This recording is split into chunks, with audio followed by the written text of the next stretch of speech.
guys, welcome to our VCE PE 3-4 revision lecture. My name's Angelica and I'm going to be your lecturer or tutor today. So just a little bit about ATAR Notes as background. We were founded in 2007 as a means to kind of even out the VCE playing field. We used to give big in-person lectures, but after COVID we've switched to an online format, which is a lot more convenient for everyone, I think. So yeah, this isn't live right now, but I'm looking forward to hearing from you. If you've got any questions, just pop them in the chat and I'll get back to you as soon as I can. So, just a little bit more about ATAR Notes. I love it. I used it all throughout high school, and I'm not even just saying that because I literally am doing this lecture. I would actually use this all the time in high school. So, especially for bio in particular, I was super active in the forums, and I was always posting questions in the discussion space. I think the really useful thing about that is that you've got lots of students who scored really highly throughout VCE who will just jump on and reply as soon as they can. And I remember particularly around exam season or exam time, I'd be getting responses within like a minute of posting on the forums. Like, I'm not even joking. It was super fast. So I really appreciated the forums. That was what I spent the most time on. But I also actually went to these lectures when I was in high school. So I used to always go to the bio ones every year. So in year 11 and year 12, and I found them super helpful, and they kind of like helped me do well and score highly in VCE, so I really appreciate that also. Apart from that, we've got really great study notes written by me and some of the other tutors here who have scored quite highly in these particular subjects. We've got videos which kind of summarize enhanced topics and make them a lot more digestible and easy to understand. We've got newsletters, an ATAR calculator, which I spent way too much time on in high school, but it is kind of a fun thing to see how you might stack up against the rest of the state.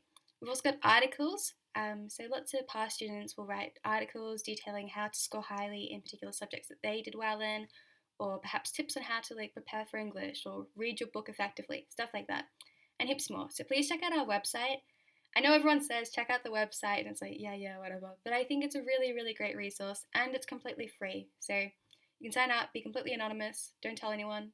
It's nothing to lose, so I recommend it. I'm always so paranoid this isn't recording. Okay, it is recording. Good, I'm glad. Yeah, good. And yeah, we've got tons more resources such as TuteSmart, Study Guides, and Ed Unlimited. So there'll be a little bit about that while you're watching this, I think. And also a special thank you to La Trobe Uni, RMIT, Deakin, UTS, and Macquarie for sponsoring us. Cool. Okay, a little bit about me. I don't know why that's slightly cut off. I'm so sad by that. But my name is Angelica, and I graduated in 2019 with a 97.25 ATAR. I got a 49 study score for bio, 40p, 47 for English, and I recently completed biomedical science at Monash. So that was a 3-year degree, which I utterly adored. I'm kind of a science nerd, so I loved it. And I'm now studying medicine at Monash. So this is my first year studying postgrad med. I know there are quite a few tutors who are doing undergrad med, but I'm not sure if there are many today presenting who are doing postgrad med. So if you've got any questions about that, feel free to ask me in the chat and I can get back to you. I tutor bio, PE, and English with TuteSmart and ATAR Notes, and I love my cats. This is Marble, and this is Ollie. They're really kind of troublemaking cats. I also love long distance running, avocado toast, and cafes, and people watching, which people always ask me about, but I just missed being outside during lockdown. Okay, we're covering quite a bit today. We're not going to do Unit 4, but we are going to do quite a bit of Unit 3. So we'll be looking at movement skills, coaching, practice and feedback, biomechanics, energy systems, and acute responses. And we'll look at this later on in the year, so keep an eye out for that. So, ATP. Some of you guys may have never come across this before. I'm only just starting to teach it to my students this year now, so I'm going to try and break this down in an easy kind of way to understand, hopefully. I have written down break here, but you guys can pause whenever you want and have a break. I'm not going to be breaking though, so we'll just get started. So what is ATP? So ATP is a really big part of the study design in PE and in bio too, in chemistry if you're doing that. But in PE, we talk about energy systems and how our body creates energy, which we can use for muscular contractions. So what is ATP? It's adenosine triphosphate. It's a type of molecule which we kind of call the energy currency of the cell or of the human body. And so we'll be looking regarding ATP at the 3 energy systems in the body which produce this energy currency. And so these 3 energy systems are going to be the Atp-pc system, anaerobic glycolysis system, and the aerobic system. So these three systems are used in order to actually produce this energy currency, ATP. So ATP is, it stands for adenosine triphosphate. I have not written that down here, but you don't have to write that down in your exam because it's so long. But I just find it useful to know ATP, adenosine triphosphate. Tri means 3, phosphate is a phosphate molecule, so it's an adenosine molecule plus 3 phosphate molecules. If you've done bio before, you might actually recognize the adenosine, which is actually a nucleotide. So when I realized that, it blew my mind. I was like, what? Stuff in P crosses over with stuff in bio? And I was like, what? I thought that was really cool. Anyways, ATP is the only source of energy which is used for muscular contractions in our body. So when one of the phosphate molecules breaks away from ATP, it releases energy that we can use for muscular contractions. So you can see here adenosine and 3 phosphate molecules. What happens is that we actually break this bond here, and you'll know, hopefully, or you will come to know, that lots of bonds in chemistry and biology contain lots of energy. So when you break these bonds and snap them, you actually release energy, and so we can actually use that energy for our muscular contractions. And so converting ATP, 3 phosphates, to ADP, 2 phosphates, and an inorganic phosphate molecule, we snap that bond and we actually release energy which we can use for our muscular contractions. So all 3 energy systems, which I mentioned before on the first slide, they all aim to rebuild ATP from ADP. So basically it's like an entire recycling process whereby we have ATP, we snap a bond and release the energy there, and end up with ADP plus 1 inorganic phosphate, and then we recycle that and make that ADP back into ATP. And so once again we end up with a 3 phosphate molecule. And so we can keep going through that process, snap that bond, release it, rejoin. Snap that bond, release the energy, rejoin. So pretty much we keep rebuilding that ATP up from ADP in order to ensure that we've got this energy source that we can snap that bond and release that energy. So yeah, as I mentioned, it pretty much gets recycled back into ATP. And I just thought it was kind of cool that each person kind of uses their own body weight's worth of ATP per day. Like, that's so much ATP. And each ATP molecule will be recycled about 500 to 750 times daily. So this isn't really examinable, but I do think it's quite interesting. I should probably keep a track of time. Okay, so I think I started at 8:10. Let's keep going. Okay, fuels. So each of the 3 energy systems, the Atp-pc system, anaerobic glycolysis system, and the aerobic system, they each require some sort of fuel to produce the energy to help rebuild ATP. And so the Atp-pc system is one of the first systems we'll talk about, and it uses phosphocreatine. Your teacher might refer to this as creatine phosphate, VCA might refer to it as CP, or creatine phosphate, or PC, or phosphocreatine. Any of these is acceptable. So VCA does accept a variety of answers for the name of this. Like, it doesn't matter which name you use, it's all the same thing, which VCA recognizes. What is phosphocreatine? So it's actually a chemical fuel. I'm going to emphasize this point, it's a chemical fuel and not a food fuel. So we'll be looking at food fuels and chemical fuels throughout this lecture or lectorial. But PC is a chemical fuel, okay? So make sure you know that because it might come up in your exam. So it's actually used by the system called the Atp-pc system. So if you look at this, it kind of stands for the adenosine triphosphate phosphocreatine system, which is kind of a big name. But you can say Atp-pc. You should say Atp-pc. So when the phosphate and creatine break apart, this produces energy that we can then use to rebuild ADP into ATP. So we use this phosphocreatine as a chemical fuel to recycle ADP back into ATP. Okay? So really keep in mind that we don't use PC for movement. We use it to rebuild ADP into ATP, and that snapping of the ATP's third phosphate and transforming it into ADP gives us the energy that we use for our movements or our muscular contractions. So keep that in mind, please. Just getting some water. I'm still recovering from being sick, so I'm really sorry if I'm not super peppy. If you've ever been to one of these before, I get so excited about this topic because I love it and I'm a nerd for it, but right now I'm kind of not as peppy. So I'm sorry about that, but hopefully you feel okay with it anyway, and the content isn't too fast or anything. Okay, phosphocreatine. There's about 10 to 15 seconds worth of PC, which can be stored at the muscles, and so it's actually used during extremely high intensity activities such as sprinting, as it's able to produce energy at a rapid rate. So PC stores can be replenished by staying still or performing a passive recovery, and can also be replenished during steady state. So just going to reassert a few things you need to know here. You do need to know that there's about 10 to 15 seconds worth of PC stored at the muscles. That 10 to 15 seconds worth of PC is used to rebuild ADP into ATP. That PC, or phosphocreatine, is used during extremely high intensity activities such as sprinting. So if I just get up and start doing star jumps right now, my body's going to be using that phosphocreatine to rebuild ATP from ADP. Okay, so I start exercising, my body's going to break that third phosphate of the ATP into ADP and inorganic phosphate. So it's going to snap that bond to release that energy for my muscular contractions.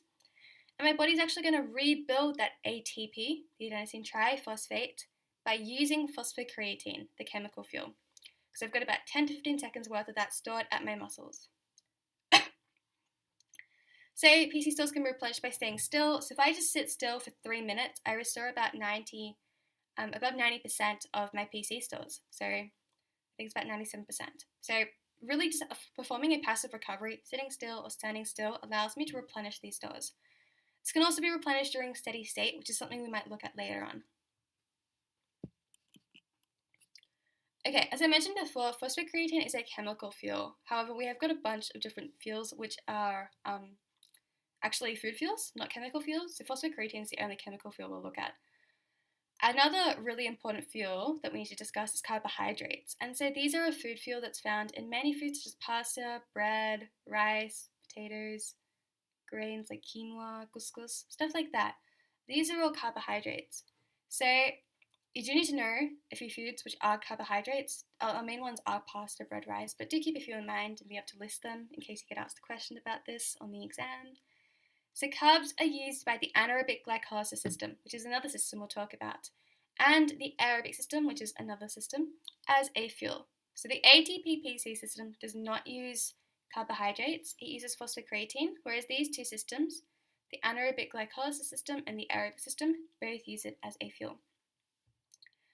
So there are quite a lot of words that we use relating to carbohydrates.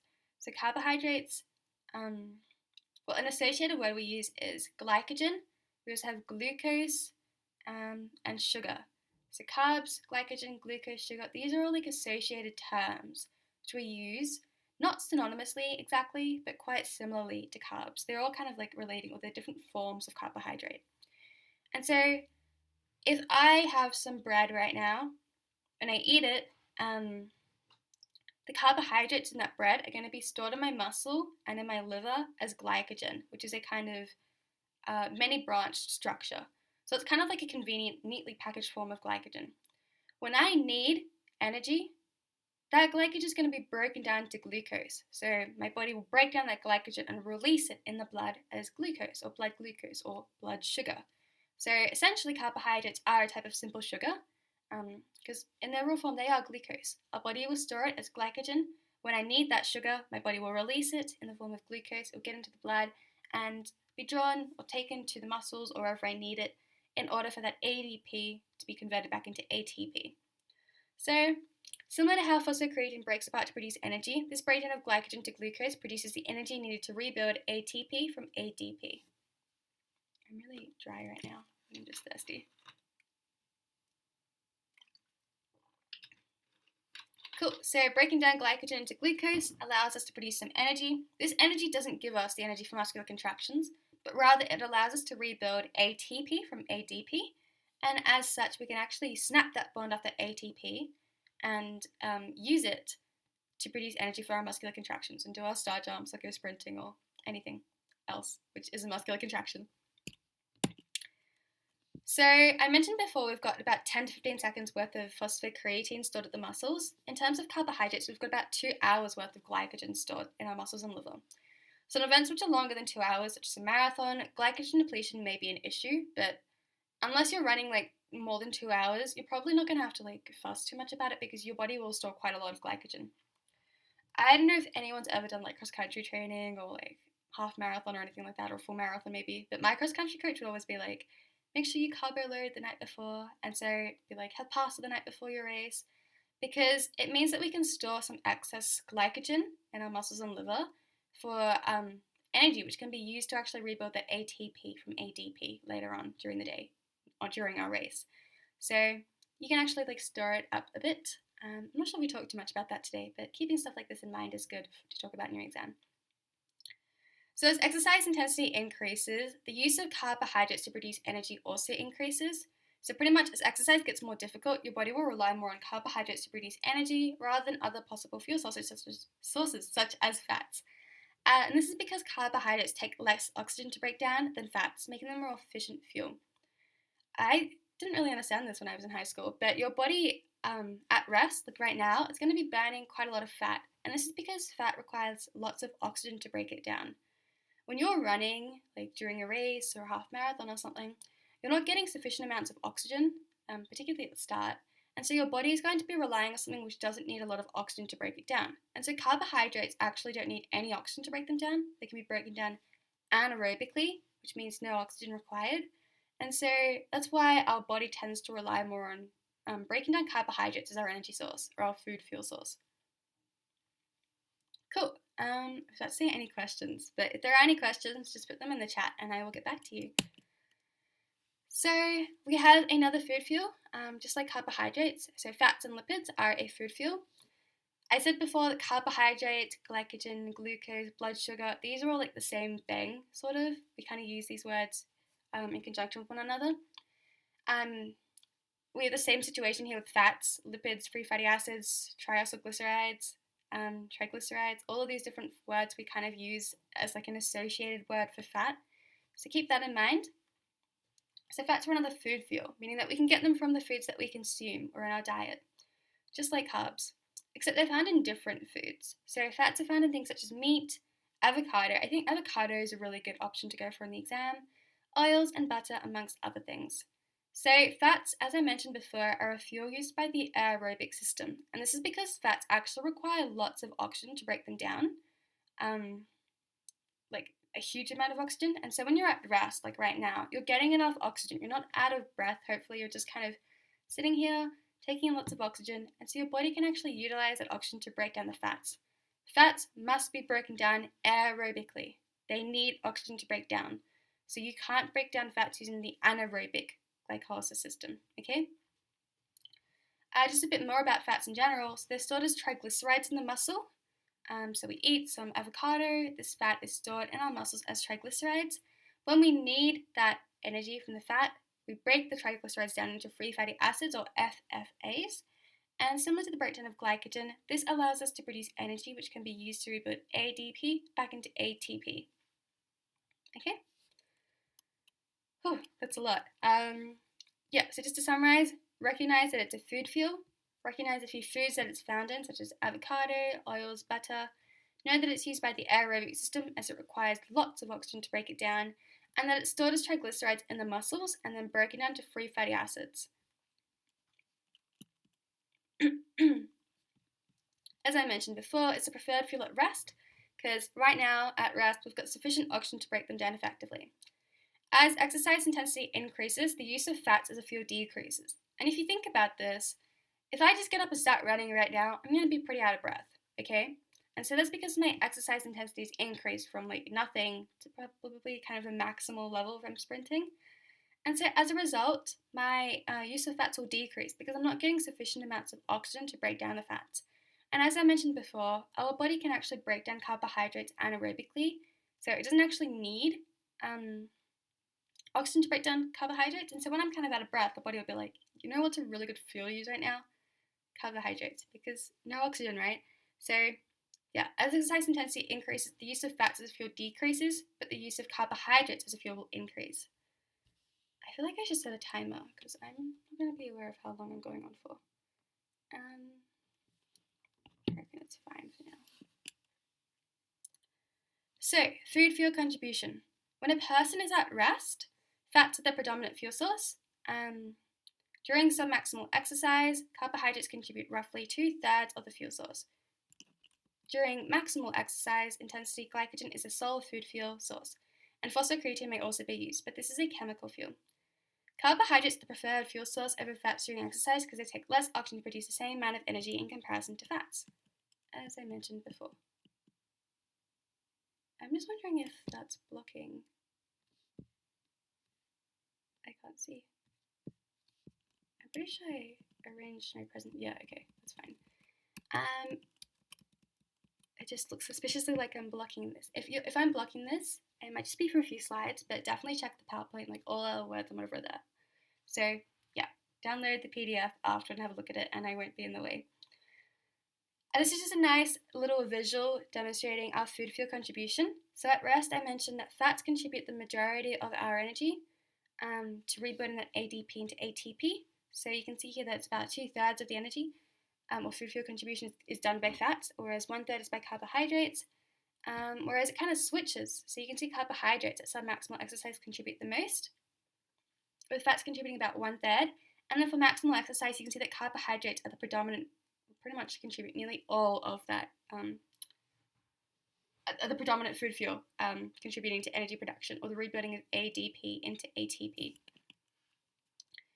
Okay, so we're going to spend some time looking at the Atp-pc system, anaerobic glycolysis system, aerobic system, comparing the three energy systems, fatigue, recovery, and then at the end, if we have time, I'm going to go over study techniques, and so how I study for exams or how I do well in exams, and what I would recommend you do, perhaps, if you're seeking to get a really high study score, just based on my own personal experience. So, firstly, we'll look at the Atp-pc system. So this is something I've kind of mentioned a few times now. It's an anaerobic energy system, which means that it does not need oxygen in order to produce energy. So as we touched on before, the Atp-pc system uses phosphocreatine or creatine phosphate. Sometimes you see this written down as Atp-CP, sometimes you see it written down as Atp-pc. It doesn't really matter. VCA accepts both. So when PC splits into phosphate and creatine, this releases energy that's used to rebuild ADP into ATP. So the Atp-pc system relies on simple chemical reactions occurring within the muscle and is therefore able to produce energy at a very rapid rate. As well as using phosphocreatine, the Atp-pc system also utilizes a small amount of ATP that's already at the muscles, hence the name Atp-pc. So you've got about 2 to 3 seconds worth of already formed ATP there, stored at the muscles, and this is used first, and then we go on to use our phosphocreatine. So once that ATP has been depleted, PC starts providing energy to rebuild ADP into ATP. However, there's only a limited amount of PC available at the muscles as well, and this usually depletes about approximately 10 to 15 seconds. So these PC stores can replenish through the use of a passive recovery, which I mentioned. I'm really thirsty.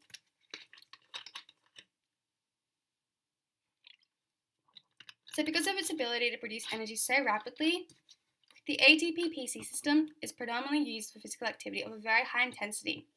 So anything which is about 90% the max heart rate or above. So things such as shot put, weightlifting, 20-meter sprint. If I just get up and start star jumping right now, I'm going to be using the Atp-pc system. It's also used at the beginning of physical activity when the other energy systems are still warming up.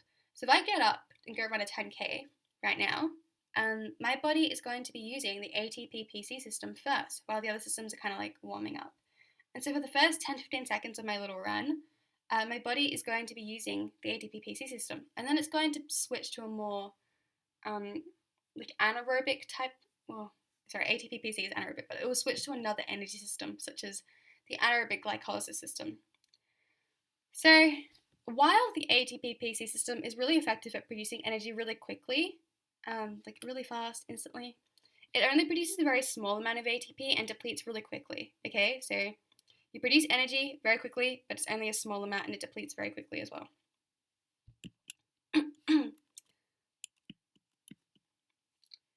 Next system we're going to be looking at is the anaerobic glycolysis system. So it's another anaerobic system, as the name suggests, and this means that it does not require oxygen to produce ATP. Again, as the name suggests, it uses carbohydrates or glycogen as its main fuel source. When glycogen is broken down to glucose, energy is released that allows ATP to be rebuilt from ADP. I'm wondering if this is a timer. Does it have a timer? I don't see any timer. Oh yeah, 24 minutes. Okay, cool, we're fine. So yeah, as the name suggests, it uses carbohydrates or glycogen as its main fuel source. You'll see, like, these names kind of give a hint as to what they use. ATP-pc use phosphocreatine. Anaerobic glycolysis will use something, which is glucose, which is carbohydrates. And then the aerobic system uses our aerobic fuels, such as fats, but also carbohydrates, which can also be broken down aerobically. So anaerobic, I just think air here, AER, sounds like air, and means without air system, without air glucose system. The system which produces energy without air and uses carbohydrates. It's all in the name. Anyway, this doesn't use oxygen. As a result, it isn't able to fully break down pyruvic acid and remove it from the body. So we'll look at this in a second. Hopefully I've got a formula. Okay, good, I do. So what happens is that we have carbohydrates, we eat it, it gets stored in our body as glycogen. When we need this glycogen as glucose, our body will break down the glycogen into glucose and release it into the blood. Because we don't have any oxygen right now, because our body is running anaerobically or out of breath, not getting enough oxygen or sufficient amounts of oxygen to work aerobically, we're working anaerobically. And what happens anaerobically is that we have pyruvic acid being converted to lactic acid. And so lactic acid is something which builds up in your muscles. People often mistakenly think that it causes muscle soreness. It doesn't. What happens though is that there are hydrogen ions which are associated with the lactic acid. And these hydrogen ions can build up in your muscles and it can cause increased acidity in your muscles. Muscles require lots of enzymes to work there, and so because of this increased acidity, they are kind of messing with the environment which the enzymes use to function. And enzymes are really sensitive to pH levels. And so this increased acidity is kind of disturbing the natural pH of the environment and can interfere with the muscular contractions, and this can cause that kind of like soreness or that fatigue you feel. So, I'll just sum up. Pretty much pyruvic acid is broken down to lactic acid, which isn't really a problem, only that lactic acid is broken down to lactate and is associated with hydrogen ions. Hydrogen ions cause the muscles to become acidic, which inhibit the breakdown of glycogen and cause fatigue. So you experience fatigue because of this. This occurs as a result of the anaerobic glycolysis system. So this pathway only happens anaerobically, so without oxygen. When you have oxygen, you have a different situation happening, which we'll look at. Just really make sure to understand here that neither lactic acid nor lactate causes fatigue. Like these guys are innocent. However, you have hydrogen ions, and hydrogen ions, also known as H+ ions or protons, these are all the same name for H+ ions, they actually cause fatigue and they're associated with the lactate. So while people go, like they might measure the amount of lactate in the body and go, oh yeah, you're this fatigued because of this. The lactate isn't causing the fatigue. It's kind of indicating, like if you've got a high amount of lactate, you've got a high amount of H+ ions produced as a result of this. And so it's kind of indicating how fatigued you are, okay? So the lactate itself is innocent. It's not causing fatigue. It's the hydrogen ions or the protons or the H+ ions, whatever you call it. These are the actual cause of the fatigue. Fatigue. I don't know why I said so weird. And the lactate inflection point, or LIP, is the last point where lactate entry into and removal from the blood are balanced, and it's another kind of a different thing. So you can see here we've got blood lactate. Our body's producing lactate or lactic acid, which then gets converted to lactate, also producing hydrogen ions, but your body is removing it efficiently. But as you increase your exercise intensity, you'll get to a point where your body isn't removing enough lactate sufficiently, and so it will start to build up. And so after it builds up, you're going to start to experience fatigue because you're building up lactate and you're also building up H+ ions. And so the lactate inflection point is this little bit, so the last flat bit before the graph starts to peak upward. And it's where lactate removal matches lactate production. It's the last point at which lactate removal matches lactate production. So beyond this point, lactate levels are increasing exponentially and you're going to be experiencing fatigue. Okay? So make sure you keep that in mind. So LIP or lactate inflection point is a pretty tricky concept and it is often examined, so we'll try and go through it slowly. So imagine we're going on a run together. So we've been running for a while, like 10 minutes maybe. As exercise intensity increases, say we're going up a mountain now. So our speed increases or our intensity increases by going up that hill. The body starts to use the anaerobic glycolysis system more heavily, which makes sense because if you're increasing your intensity, you're going to be more out of breath, right? It's harder for you to get sufficient amounts of oxygen into your body, like into your lungs, uptaken into the blood, taken to the muscles where you need them. like it's getting harder because you're increasing your intensity, so you're more out of breath, so you've got less oxygen to work with. As a result, you're going to be working more anaerobically, and we know that anaerobic activity uses the anaerobic glycolysis system, and so you've actually got the production of pyruvic acid, which gets converted to lactic acid and then gets converted to lactate. As such, you're going to be producing associated hydrogen ions, and so these hydrogen ions cause that fatigue. Nonetheless, lactate and hydrogen ions are building up. Before this point, they were just kind of like steadily building up and being removed at the same kind of level. So you just had like a constant one, or a constant level of lactate and hydrogen ions. But once you increase your intensity, you're going to be increasing the amount of lactate and hydrogen ions you have. And so the body can only clear so much lactate and associated hydrogen ions at a time. And so once you hit the certain intensity, your lactate and hydrogen ions are going to be produced at a faster rate that they can't be cleared by the body, or that they can be cleared by the body. And that will lead to fatigue, right? Really what you do have to understand here is just be able to identify where the lactate inflection point is. Inflection is like where a point changes direction usually. So you can see it's flat here, changes direction here. So our graph starts going upward from that point on. So that's the inflection point at which lactate starts building up. So after this point, lactate and therefore hydrogen ions will start to accumulate in the blood and the muscles, and the hydrogen ions will cause the muscle to feel fatigued, and that's why blood lactate levels are a great indicator of fatigue.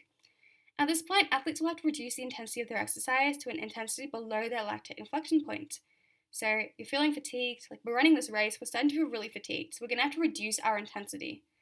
So we want to reduce our intensity to such a level that we can actually start to remove that lactate. And our body removes the lactate and hydrogen ions from our body naturally, but we do have to reduce our intensity to kind of like help our body out. Therefore, having a higher lactate inflection point is extremely beneficial for endurance athletes. So anyone who does like long distance running or swimming, you probably want a higher lactate inflection point because it means you can work at a higher intensity without feeling fatigued for a longer period of time. Generally, people have a lactate inflection point at about 85% of your maximal heart rate, although this can be trained. And so with sufficient aerobic training, you can actually increase your lactate inflection point, and as a result, you will feel less fatigued for a longer period of time. I can't see. I'm hoping this is blocking.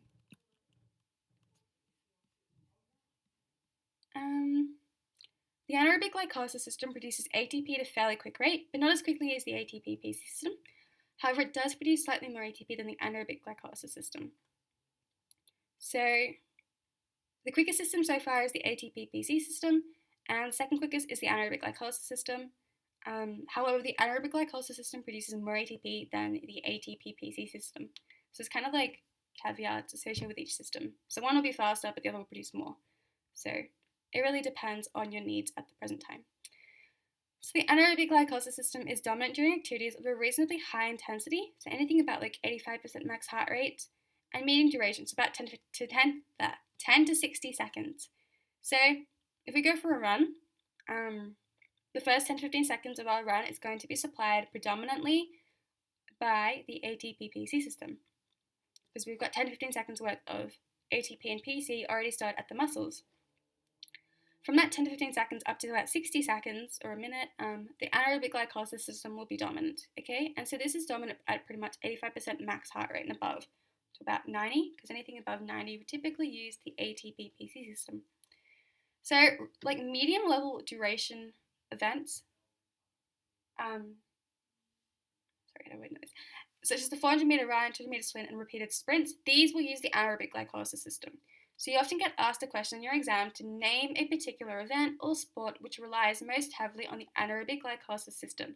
And my go-to for this is always the 400 meter run, because this is just literally one lap around your athletics field. It's over in about a minute. So it will be like enlisting the anaerobic glycolysis system most predominantly. This is the energy system which will contribute the most energy production for this event.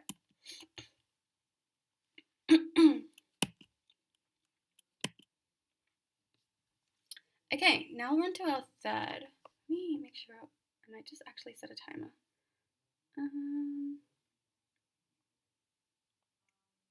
Okay, I'm fine. So the aerobic energy system is our third system, and it's the only one of the three energy systems that actually requires oxygen.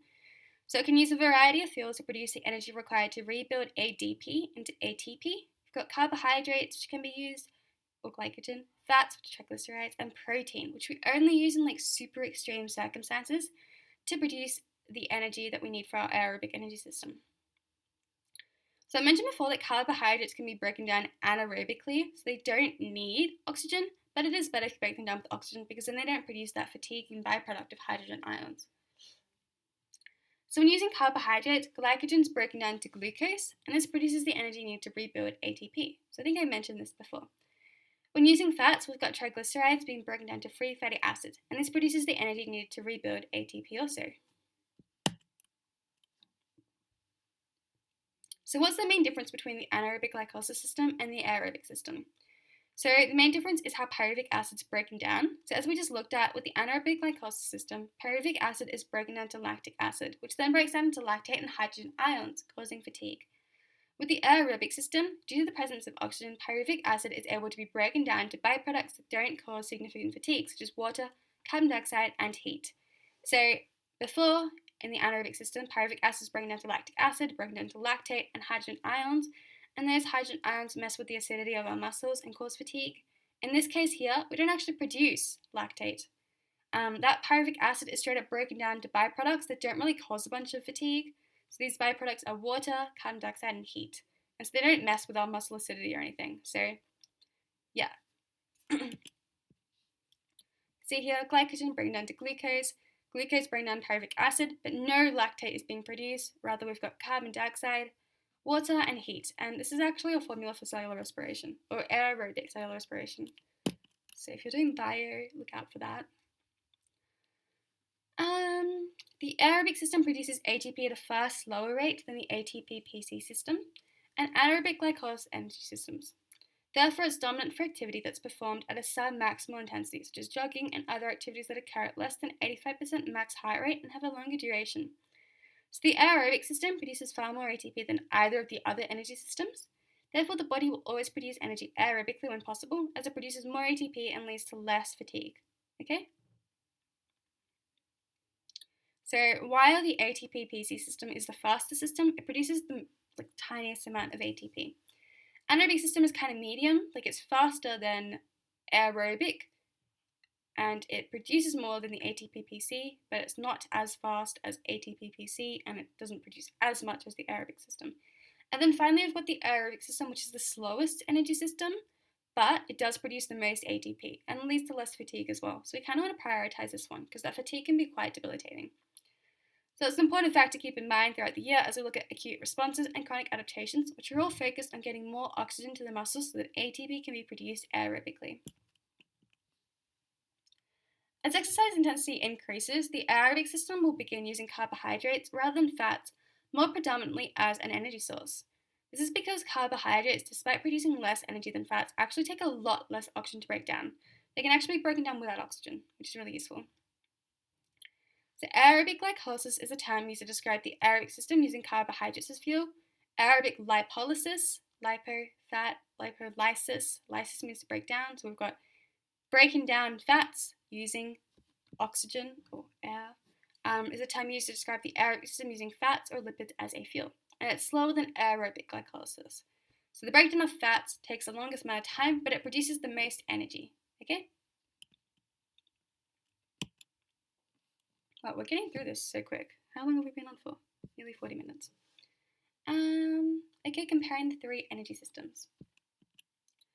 This is just a really intense looking diagram, but it kind of summarizes what you need to know. You don't actually need to know the number of ATP being produced by each system. You can memorize that if you want, but maybe don't fill up your precious brain space with stuff like that.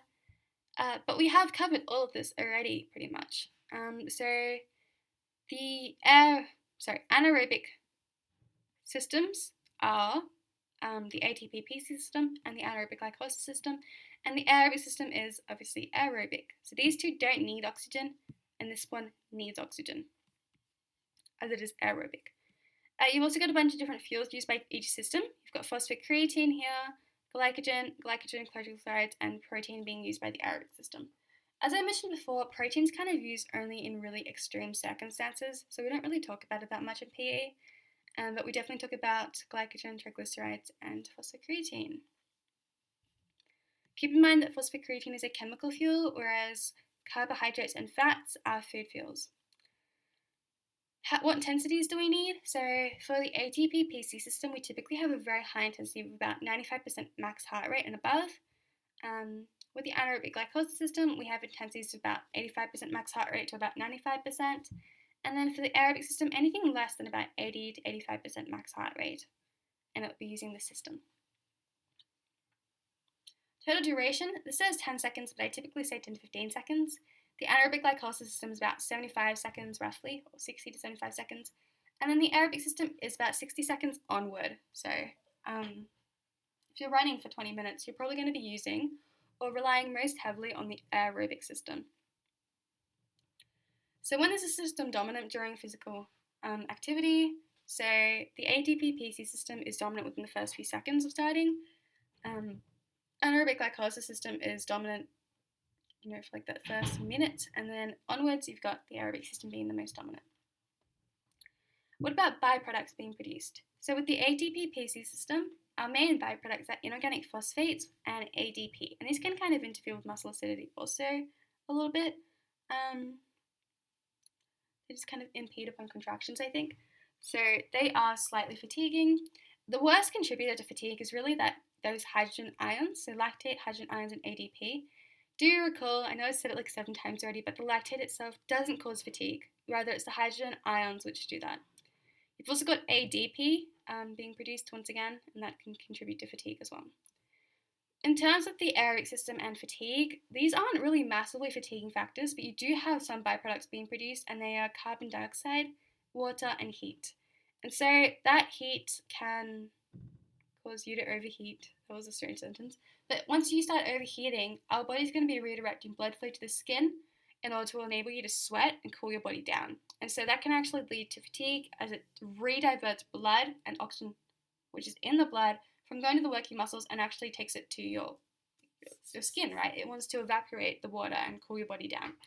And so in rediverting that blood flow, we actually have to rely more heavily on anaerobic systems at the muscles while you are overheating. And so that can lead to more fatigue caused by those hydrogen ions because you're relying more heavily on the anaerobic glycolysis system. Yes, I think that was all I needed to mention about that. Speed of production, we know that the Atp-pc system is the fastest, then you've got the anaerobic glycolysis system, and finally the aerobic system. Regarding the amount of ATP produced though, the aerobic system produces the most, with the anaerobic second, and the ATP producing a very minimal amount, but it produces it very fast, which can be quite useful sometimes.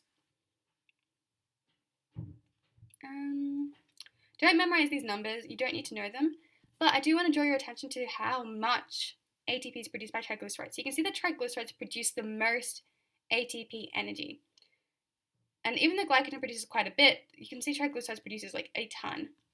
However, it does take a while for those triglycerides to actually be broken down because they do require quite a large amount of oxygen. Okay, so that's something to keep in mind. So as exercise intensity increases, I think I already had this slide, but we start using carbohydrates more than fats because carbohydrates don't require oxygen to break down, whereas fats do. So fats require a lot more oxygen to break down than carbohydrates. Aerobic glycolysis helps us break down, or is the process in which we break down the glycogen or carbohydrates. And aerobic glycolysis is that term we use to break down the fats. And this requires quite a lot of oxygen, but it does produce a large amount of ATP. However, it is quite slow. We are literally zooming through this. How many slides do I have today? Okay, I've got 100, or nearly 100. We are fine. We are fine. Okay, now we're on to fatigue. So basically, if our energy systems run out of fuel, they aren't going to be able to produce ATP and we will feel fatigued. So fuel depletion can refer to the depletion of any of the fuels used by the energy systems. So for the Atp-pc system, fuel depletion refers to the depletion of ATP stored at the muscles, which takes around 2 to 3 seconds, followed by the depletion of PC, which takes around 10 to 15 seconds. So after these fuels are depleted, the anaerobic glycolysis system will have to be used more heavily, likely resulting in more fatigue.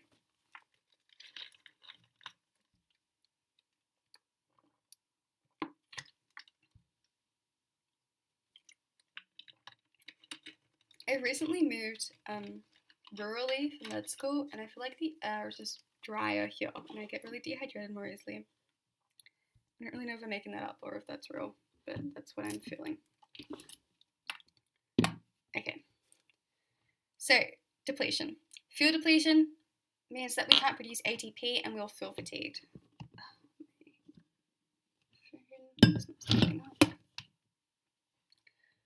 So, yeah, for Atp-pc system, fuel depletion means that we've lost the ATP and PC there, and so we've got to wait a little while in order to replenish these stores. I did mention before that we can replenish these stores by waiting 3 minutes, and this will replenish about 97%. Sorry, 3 minutes is about 97% replenishment of phosphocreatine. Another source of fatigue is the buildup or accumulation of metabolic byproducts. And so the buildup of these metabolic byproducts is a source of fatigue for the two anaerobic energy systems. So increased ADP, which is adenosine diphosphate, and inorganic phosphate or PI levels, which are caused by the breakdown of ATP. And these reduce muscle contraction force and therefore cause fatigue. Lactic acid, we know can cause fatigue, sort of. Like I mentioned before, that it's not the lactic acid itself which is the contributor to fatigue, but rather the hydrogen ions which are associated with it. So as we saw earlier, lactic acid accumulates when an athlete works above their lactate inflection point. Remember that lactate inflection point is the last point at which lactate entry and removal into the blood balance. After this point, it will start increasing. So lactic acid then breaks down to lactate and hydrogen ions. The hydrogen ions make the muscle acidic and cause fatigue. Lactate levels are a good indicator of fatigue, but don't actually cause fatigue. Lactate can actually be used by the liver to produce more glucose, which can then be used for fuel. Another source of fatigue is actually elevated body temperature. So all the chemical reactions that occur in our muscles can cause heat to be released. And this can cause our body temperature to increase, particularly on a hot day. So I kind of touched on this before. So imagine you're out running, you're starting to overheat. I overheat really easily, like when I start running. So my body temperature is starting to increase. So my core body temperature is increasing or overheating during physical activity. And as a result, my body's like, oh no, homeostasis. I need to restore my body back to its kind of regulated state. And so what happens is that it sends more blood to the skin in order to help us sweat and cool the body down. And so it rediverts blood flow to the skin. So you've got vasodilation going to the skin and vasoconstriction going to muscles away from the skin. So we really want to redirect the blood, make the pipes of blood going toward our skin a lot bigger, right? And so it sends more blood to our skin. We'll start to have evaporation there, and we'll have loss of plasma, and this will cool down the body. So while this is effective at cooling down the body, it actually means that less blood and therefore less oxygen ends up flowing to the working muscles. What is the point of blood? Why do we have blood? It's to get the oxygen to our working muscles, right? And we get that oxygen to our working muscles so that we can work aerobically. If we're overheating though, we've got to redirect that blood to cool us down. So we redirect the blood to our skin, evaporate it to cool us down, but it means that the blood and thus the oxygen is not going to the muscles, but rather to the skin. Therefore, we actually have to produce more energy anaerobically, and then we have to rely on the anaerobic glycolysis system. And so we know that the anaerobic glycolysis system produces lactic acid, which is then converted to lactate and associated with those hydrogen ions, which are quite fatiguing. And so kind of have a chain reaction of events which leads to more anaerobic energy production and causes more fatigue. So you can kind of see that elevated body temperature is kind of a cause of fatigue in the aerobic system. But the reason it's a cause of fatigue is not because of the aerobic system itself, but rather because overheating means we've got to redirect blood flow, and that blood's not going to our working muscles, so we're forced to work anaerobically, and hence fatigue anaerobically. Does that make sense? Maybe reread that a few times to try and work through it in your head, and you'll see that it's really the anaerobic system at fault here. Cool. We are fine.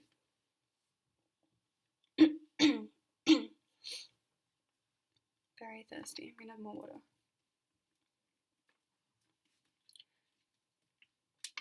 Okay, so I've got a nice summary table here, kind of identifying the likely cause of fatigue associated with each energy system. Let me just have my water.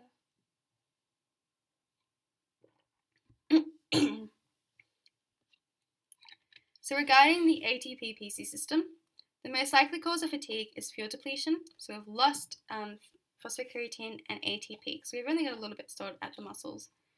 to supply the muscles instantly. With the anaerobic glycolysis system, we've got accumulation of metabolic byproducts, including hydrogen ions, inorganic phosphate, and adenosine diphosphate.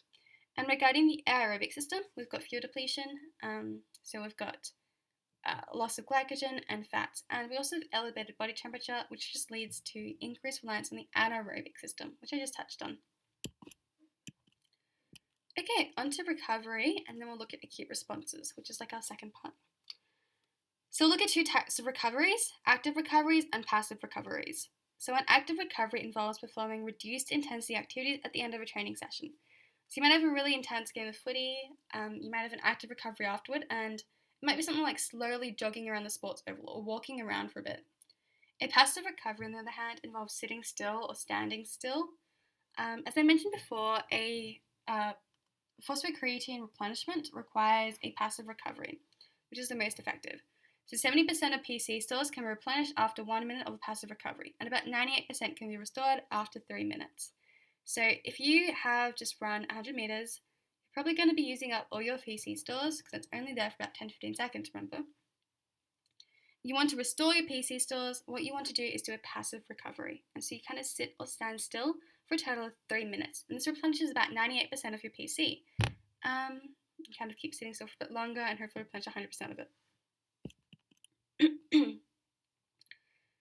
The type of recovery, though, does depend on the activity that you've just conducted and the energy system which was most predominantly used during the activity you just conducted.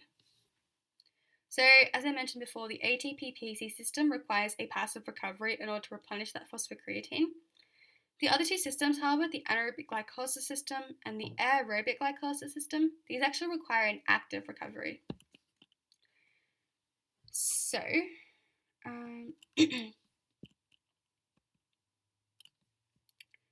I don't think I discussed more about this. I will just discuss it out loud. So the Atp-pc system produces energy at a very rapid rate and is used for activities of a high intensity. We need to undergo a passive recovery in order to replenish the PC stores. The anaerobic glycolysis system produces fatigue-causing byproducts. So as I mentioned before, the anaerobic glycolysis system breaks down glycogen into glucose. This glucose breakdown, or this respiration breakdown, this respiration actually leads to a byproduct called pyruvic acid being produced. And in the case of anaerobic respiration or the anaerobic glycolysis system, we actually have that pyruvic acid being broken down into lactic acid and thus lactate. And this lactate is actually associated with those hydrogen ions. How do we get rid of these hydrogen ions? Your body will actually just metabolize it eventually, but it does take a while. And so in order to actually cycle out this hydrogen ions, you need to undergo an active recovery. And so just walking around the oval for a bit or doing a lap around the oval, like a slow jog, something like that, this is an active recovery. This will allow us to cycle out those metabolic fatiguing byproducts. The aerobic system also requires us to undergo an active recovery, probably because you've actually relied quite heavily on the anaerobic glycolysis system if you're starting to use the aerobic system predominantly. So you actually probably do have quite a bit of accumulation of those metabolic fatiguing byproducts here, and so you do want to cycle them out by undergoing an active recovery. So, especially if you have an elevated body temperature, because if you know that if you do have an elevated body temperature, you've actually got that rediversion of blood to the skin, and therefore increased reliance on the anaerobic system, and therefore increased production of those hydrogen ions and inorganic phosphates and ADP, and these do need to be cycled out metabolically, and an active recovery can assist with that.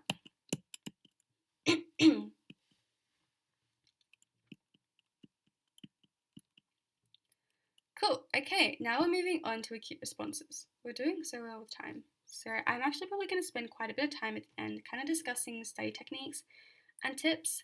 Yeah, this is such a, it looks very, I don't know, it looks interesting here.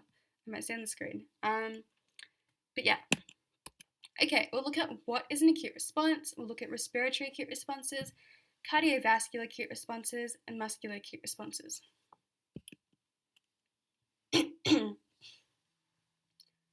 Just have some water.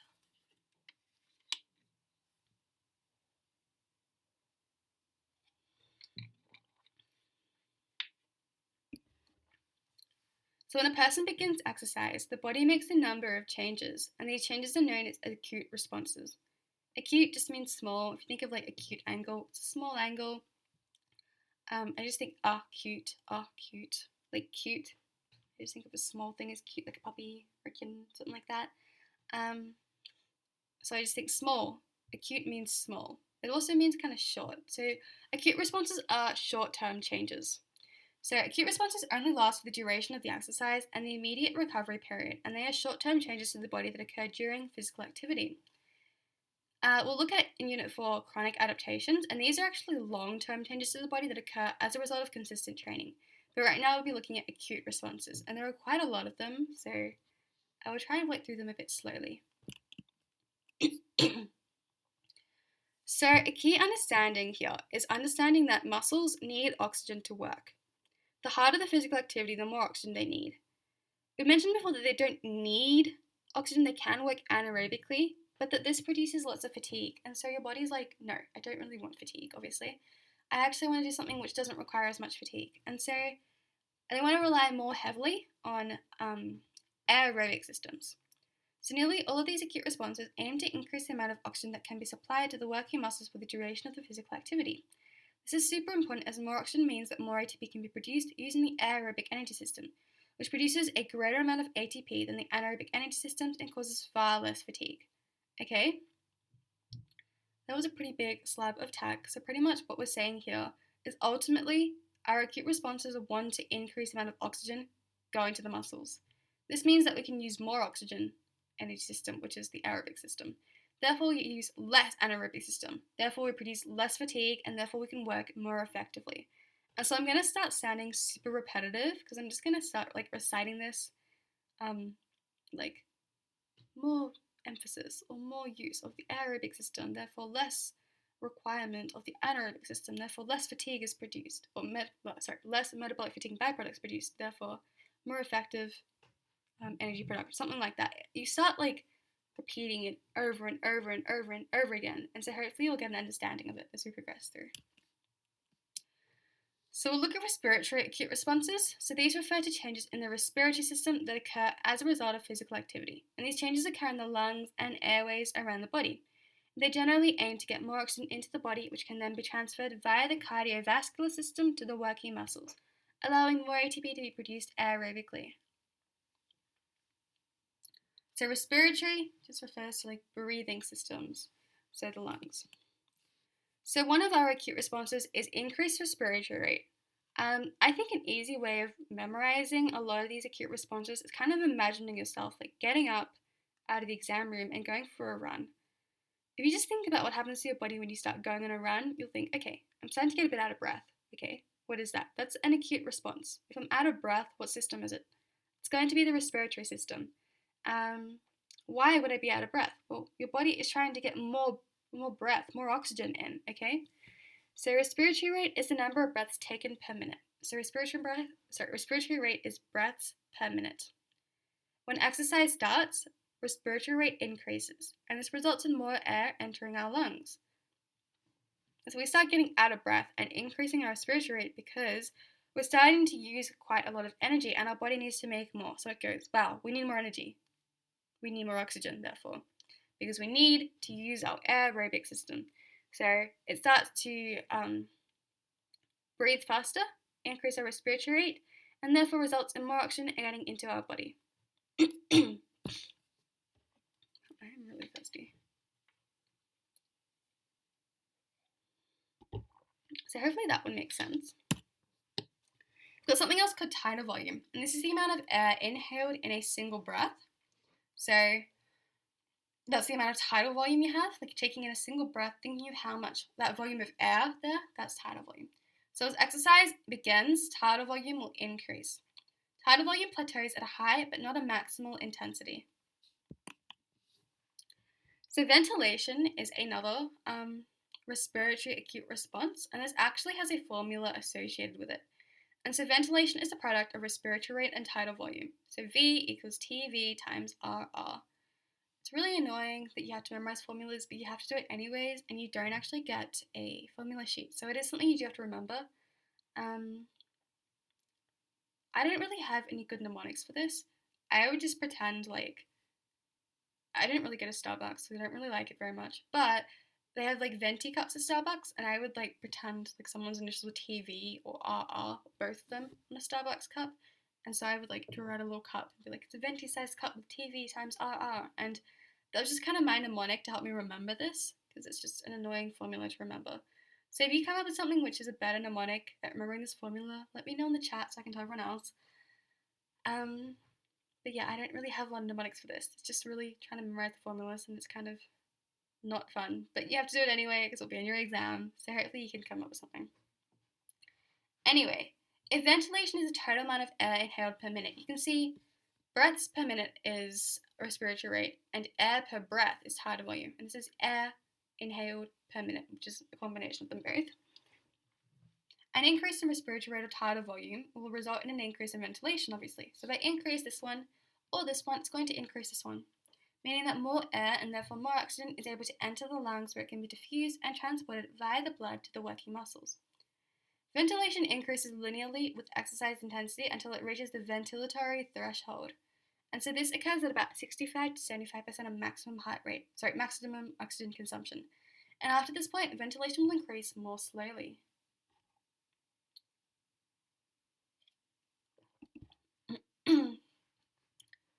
Cool. Hopefully this makes sense. Just touching on this one, so when you breathe in, the air enters your lungs. It actually diffuses through the alveoli into your bloodstream, and it's transported into the blood. The blood then carries the oxygen in something called hemoglobin, which is like an oxygen carrier molecule, and it transports it through the blood to the working muscles, where it will then transfer it to myoglobin, which is like the oxygen carrier in the muscles. And once it's there, you can use that oxygen to actually facilitate aerobic respiration, or that aerobic system actually creating energy. And so we can create energy aerobically there. Yeah, so hopefully that makes sense. I feel like we are really ahead of time. We have like a whole hour left and only like 30 slides left. Okay, I might spend a bit of time looking at things like this, although I don't really like this diagram very much. I guess what it's saying is it's discussing your ventilation. And at submaximal exercise, you won't be majorly out of breath. Your breathing's increased. Okay, we'll start from the start. Say your resting breathing rate or ventilation is at 20 arbitrary units, I guess, or 20 liters of air per minute, something like that. As you increase your intensity to the submaximal, you can see that it will rise to about 100, and then it will start to decrease as you recover, right? And it will go down as you recover. However, when you are exercising maximally, it's going to keep increasing. You do need a higher amount of oxygen in order to facilitate the exercise that you are engaging in, okay? And so you're actually increasing the amount of oxygen your body is requiring here. You can also see that, like, as you start to recover, it's going to dip down quite steadily, but it will actually take a longer period of time before it can return back to our pre-exercise level, whereas the submaximal one gets there a bit faster. So seeing how increased intensities mean kind of an increased return time or an increased recovery time is associated with it. You can see there's a slower decrease associated with the maximal intensity as opposed with the submaximal intensity of exercise. Another respiratory acute response is something called increased pulmonary diffusion. I just think pulmonary refers to lungs. What I always do in like biology and stuff, I always look up the etymology of words. And so if I'm stuck on a word and I can't quite like grasp its meaning, I'll look up pulmonary etymology, and it usually has some like interesting phrase tied to it, and it helps me remember it a bit better. Like acetabulum, I think, which is made up of your like pubic bones. It actually means vinegar cup because it was used in like rites where they would drink vinegar out of the 3 bones. And so something like that helps me remember things. So if you're having trouble with these names, like pulmonary or I'm not sure this area study has quite a lot, really, of like intense long words like that. But if there are, definitely look up what they mean, or look up the etymology, and there might be a nice story associated with them, and it might help you to remember it. Anyway, the last are acute responses, increased respiratory rate, tidal volume, and ventilation. They all allowed more oxygen to enter the lungs during exercise. However, it's not until the oxygen actually enters the blood that it's able to be transported to the working muscles and used by the aerobic energy system. So, in order to allow the oxygen to enter the bloodstream, we've got a process known as diffusion taking place. And so diffusion means the passive movement of gases from an area of high concentration to an area of low concentration, which seems quite technical, but I will try and explain that next page. Anyway, this exchange of gases occurs somewhere called the alveoli in the lungs. So our lungs have these little branch structures, 2 lungs, right? The branches kind of like peter out and they end up with these little like grape-like sacs, very small air-filled sacs that look like grapes. These are known as the alveoli. And so what happens is that the oxygen gas goes down to the alveoli and it diffuses from these alveoli into the bloodstream, which is kind of like next to it, lots of capillaries and stuff there. And during diffusion, gases move from an area of high concentration to an area of low concentration. So there is a nice diagram there, which I will use in a minute. As there is lots of oxygen in the lungs, it moves into the capillaries of the bloodstream. So capillaries are really thin vessels, and they're really good for diffusion. So they're super thin, so gases can quite readily cross them. So carbon dioxide moves from the bloodstream, where there is a high concentration, to the lungs, where there is a low concentration. So essentially you've kind of got the swapping of gases occurring here. You breathe in, you take in oxygen, the oxygen goes down your lungs, it goes into the alveoli, it will then diffuse from the alveoli into the bloodstream via the capillaries. You've got carbon dioxide, so carbon dioxide is already in your blood because it's already, the oxygen's been extracted from it. And so the carbon dioxide is at high concentration in your bloodstream. It will actually go to your lungs and it will move from the bloodstream into the lungs. So you kind of have carbon dioxide and oxygen swapping over. And so carbon dioxide will be exhaled out and the oxygen will go down into your bloodstream and go up to the working muscles where it needs to be used. This then allows the oxygen to be transported to the working muscles and the carbon dioxide can then be exhaled. And this increased diffusion results from an increase in the surface area of the alveoli. So alveoli are very small. Things with a very small volume have a higher surface area to volume ratio, and therefore they're really good at exchanging gases. So alveoli are like highly specialized at this. This is what an alveoli looks like. It's like a grape-like structure. It's covered in lots of capillaries. So capillaries are those small vessels, very thin, very good at exchanging gases. So you breathe in, oxygen enters your lungs, it gets into the alveoli. You've also got carbon dioxide returning from your body. It wants to leave the bloodstream, and so these alveoli are covered with capillaries. These capillaries are very thin, very good at diffusion. And so the carbon dioxide goes from an area of high concentration, there's a high concentration in the blood here, enters the alveoli and to be exhaled out. And the oxygen will move from here, where there's a high concentration, to an area of low concentration in here. And so it will swap. So they essentially swap places, allows us to efficiently get rid of that carbon dioxide and use that oxygen gas and take it to our working muscles. So you can see here, we've got our lung sac, the alveoli, we've got our capillary on the outside. Deoxygenated red blood cells get rid of that carbon dioxide, and the alveolar air here is full of oxygen, which then gets substituted into the bloodstream, and that goes up to the working muscles. I don't really need to know much about the rest of these parts of the alveoli, but yeah, pretty much exchange of gases occurs at the alveoli, and this allows us to have effective substitution of gases and allows us to bring that oxygen to the working muscles, thus enabling us to work aerobically, or more effectively aerobically. Okay, moving on to cardiovascular key responses.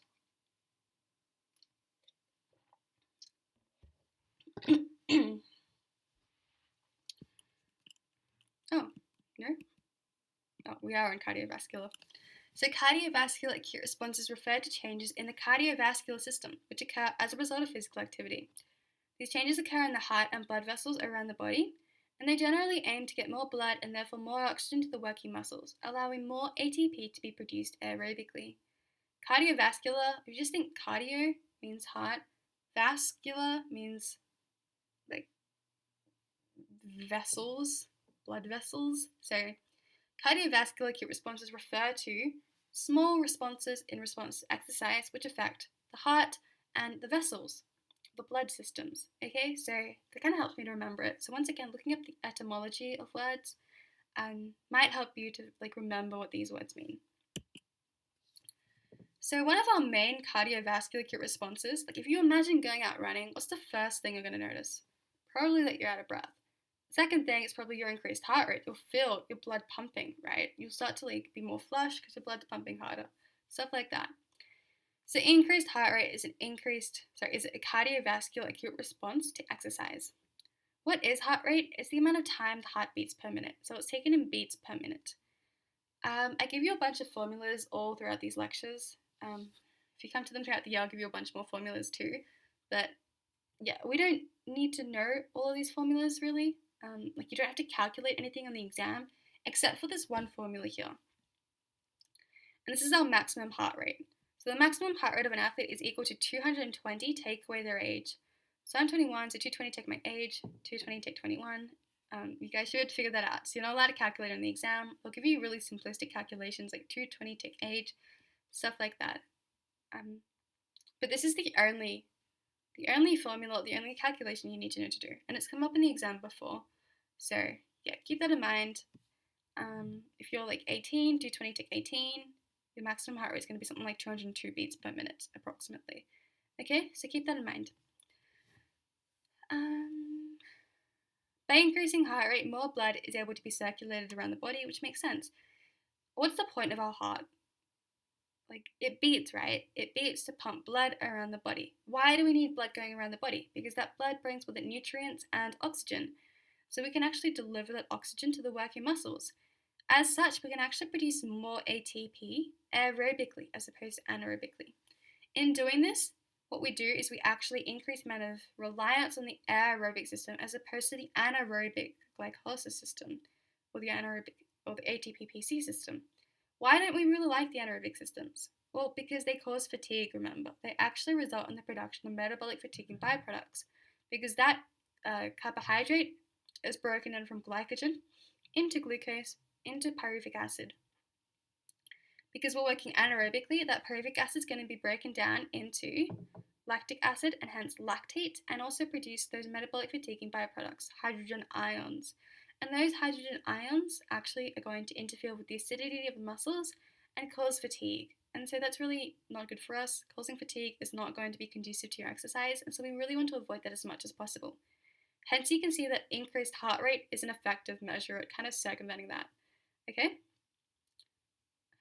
That was kind of a long spiel, just going on about increased heart rate, more blood, more oxygen, more reliance on aerobic system, less reliance on anaerobic system. And it's kind of a tedious thing because I'm going to go through it 10 more times throughout this lecture today, but it's going to be something that comes up in your exam. You need to be able to say something like that or to that effect on your own paper because it might be something worth 8 marks where they ask you to discuss why we want these cardiovascular acute responses to occur or respiratory acute responses to occur. What is the point of them? Essentially to get more oxygen to your working muscles so that you actually rely more heavily on the aerobic system as opposed to the anaerobic system. Okay, so you really want to keep that stuff in mind. There's a direct linear relationship between exercise intensity and heart rate. Hopefully you'll recognize this. You run harder, your heart rate increases. And it increases to about a maximal rate of 220 take away your age. Okay?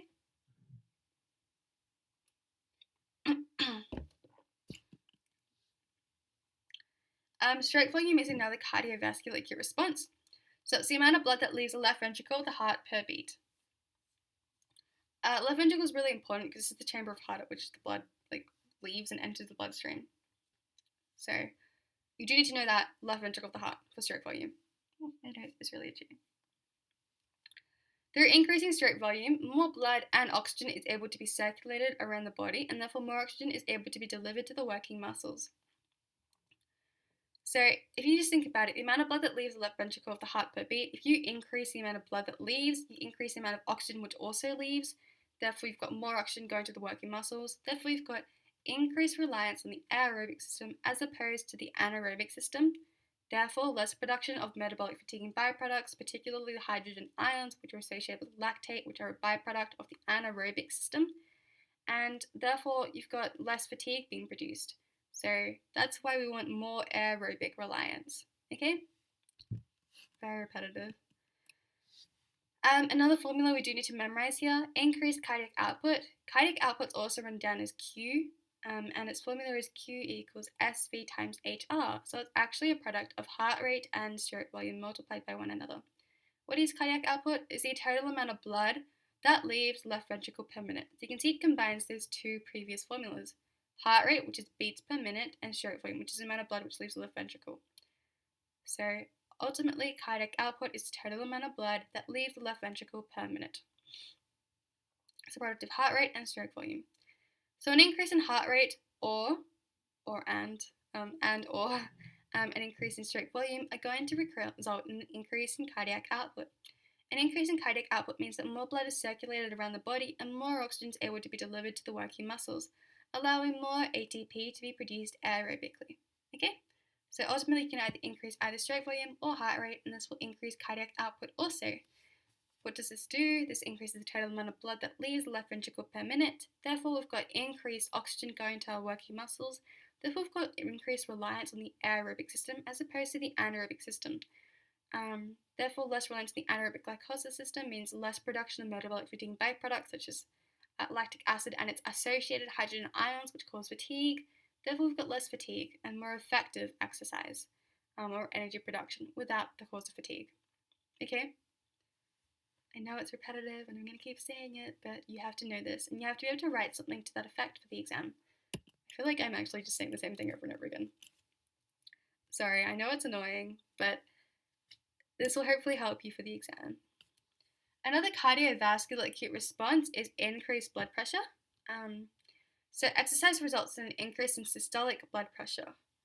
You don't need to know too much about systolic versus diastolic, but the definitions are here anyway. So systolic blood pressure is the pressure in the arteries after the blood's been pumped out of the heart. Diastolic blood pressure is the pressure in the arteries when the blood has returned to the heart for the next beat. I'm trying to remember my mnemonic for it, which I made up in like first or second year of uni. Okay, systolic, I remember now. So systolic, I think of systolic being the blood pressure after the heart's been squeezed. So if you squeeze the heart, right, like you just shoved all the blood out of it, so it's squeezed out. Systolic squeeze, just think SS. Diastolic, I just think dead. Like if you're dead, like you're like resting, right? It's like a resting blood. Like there's no pressure being applied there. It's just the blood pressure in the arteries when the blood's returned to the heart for the next beat. So I don't think you really have to know that anyway. But if you do biomed or something like that later on, that may be useful to know. Ultimately, increased blood pressure is useful as a cardiovascular response because it means more blood gets to the areas we need, therefore more oxygen gets to the areas we need. Therefore, we've got increased reliance on the aerobic system as opposed to the anaerobic systems. Therefore, less production of metabolic fatigue byproducts such as the hydrogen ions associated with lactic acid, which lead to increased acidity in the muscles and cause fatigue. So, once again, it's good to be producing more energy aerobically.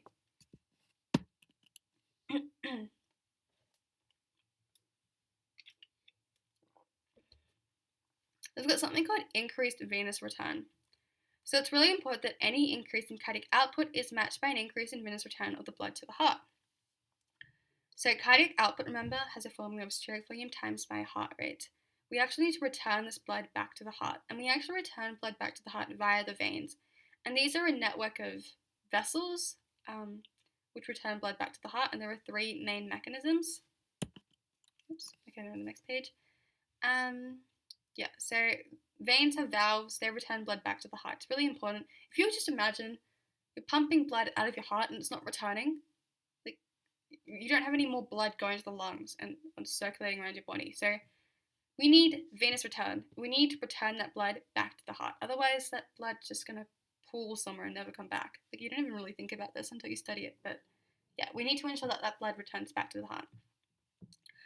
There are three main mechanisms. One of them is vasoconstriction. And so veins can constrict, and this forces the blood to move towards the heart. Okay, so veins kind of like stiffen a little bit, and that forces the blood to go back toward the heart. Another one of the mechanisms is called the muscle pump, or the skeletal muscle pump. If you're sitting here watching this lecture right now, I want you to kind of like raise one foot, like on your tiptoe. So stand on tiptoe on one foot, okay? You can feel the muscles in the back of your calves contracting together. I have not done my anatomy homework, so I can't tell you what muscles they are, but lifting your leg up, you can feel those muscles contract, right? They get taut and tight. So what happens is that when muscles contract, veins are squished together. So lifting your leg up to stand on tiptoe there is squishing your vein. This actually forces the blood inside of that vein to flow back toward the heart. Within the veins, there are one-way valves to prevent the blood from flowing back down towards the muscle and continue forward towards the heart.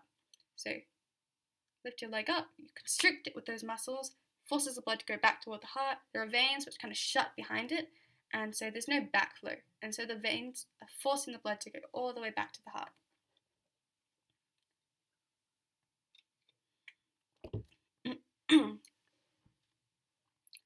I've got another mechanism which can return blood back to the heart via the veins, and this is known as the respiratory pump.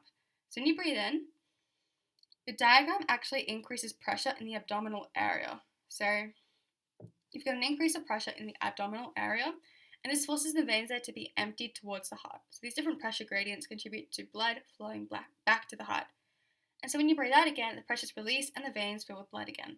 So continually breathing actually activates the respiratory pump and helps return blood back to the heart via the veins. I feel like this is quite a forgettable part of PE, these three mechanisms of venous return. You do need to know them for your exam. Like, you need to be really quite well versed in them and be able to discuss them quite easily. So do be aware, respiratory pump refers to the diaphragm increasing pressure in the abdomen, forcing blood to return back towards the heart via the veins. The skeletal muscle pump, or the muscle pump, is when you constrict your muscles and it forces the blood in the veins to be forced back to the heart because it squishes the veins. The veins are one-way valves, they get squished, blood forced upward, veins shut behind them, and so the blood must go back toward the heart. And the last one was just the veins constricting, so vasoconstriction or vein constriction. Veins constrict or stiffen up a little bit, and this forces the blood to move back toward the heart. How are we going for time? Cool, we're going good. We've got plenty of time. Decreased blood volume. So during physical activity, the volume of our blood, or the amount of blood, actually decreases. Okay? So while more blood is being pumped around our body every minute, some of the plasma in our blood is actually lost as sweat, and this results in decreased blood volume. So I'll just try and break this down a bit more. I don't know, for a really long time, I was just like, yeah, blood's red. It's just red blood cells. But blood is made up of a bunch of stuff. So there are red blood cells, white blood cells, and blood. And also plasma, which is like a fluid, a fatty fluid type stuff. So during physical activity, when our body is overheating, we need to cool down. So I've already mentioned this before, but our blood will redirect blood flow toward our skin. And so what happens is that you've got some vasoconstriction and vasodilation. And so you'll have dilation of blood vessels going towards your skin. What this means is that they get bigger. The way I remember constriction and dilation, I just think a boa constrictor snake will constrict around an animal to try and digest it. So wrap up really tight so it gets smaller. And that's how I remember that constriction is getting smaller, whereas dilation, the other one, is getting bigger. Hopefully that helps someone out. So I am so thirsty. So while more blood's being pumped out of the body, we need to actually get rid of some of that. We don't want to get rid of it actually, but we want to cool our body down. And so we redirect some blood toward our skin. And so we have vasodilation toward our skin, vasoconstriction everywhere else. This means more blood goes toward our skin, it gets to our skin, and then it undergoes evaporation. So it evaporates, and this allows some of our plasma to actually be lost as sweat. And so this actually cools down our body. This evaporation process cools down our body. However, it does result in a decreased blood volume. So this is a cardiovascular acute response. I mentioned before that cardiovascular acute responses refer to the heart and the vessels. Blood is the main fluid which travels in these vessels, the cardiovascular vessels, and so this is why this is a cardiovascular acute response. So decreased blood volume. Anything relating to blood is a cardiovascular acute response.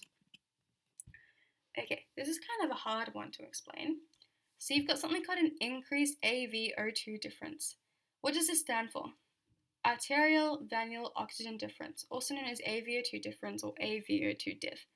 And this is a difference in the concentration of oxygen in the arterioles, which transport blood to the muscles, compared to the venules, which transport blood away from the muscles. Therefore, it shows how much oxygen is actually being extracted from the blood and being used by the muscles. When the body is performing physical activity, AVO2 difference will increase as the muscle will be demanding more oxygen as it allows more ATP to be produced aerobically. Okay, that's a good diagram, but I'm going to draw one first. I'm just conscious about time. No, we are fine. Just stop freaking out about that. Here we have a heart. I don't know why this chamber is a lot bigger than this one. It's not a heart. Make them look more balanced. It's not an anatomically accurate heart, or even a symbolically accurate looking one. But anyway, blood leaves your heart. If you know what vessel blood leaves your heart by, I'd be really happy. If you don't, now's the time to memorize it because it's important for your exam. Blood leaves your heart via arteries and arterioles. Arteries and arterioles. And it goes off to capillaries, where it will be diffused out into the working muscles. So from the capillaries, it enters the working muscles. It returns back to your heart via veins and venules.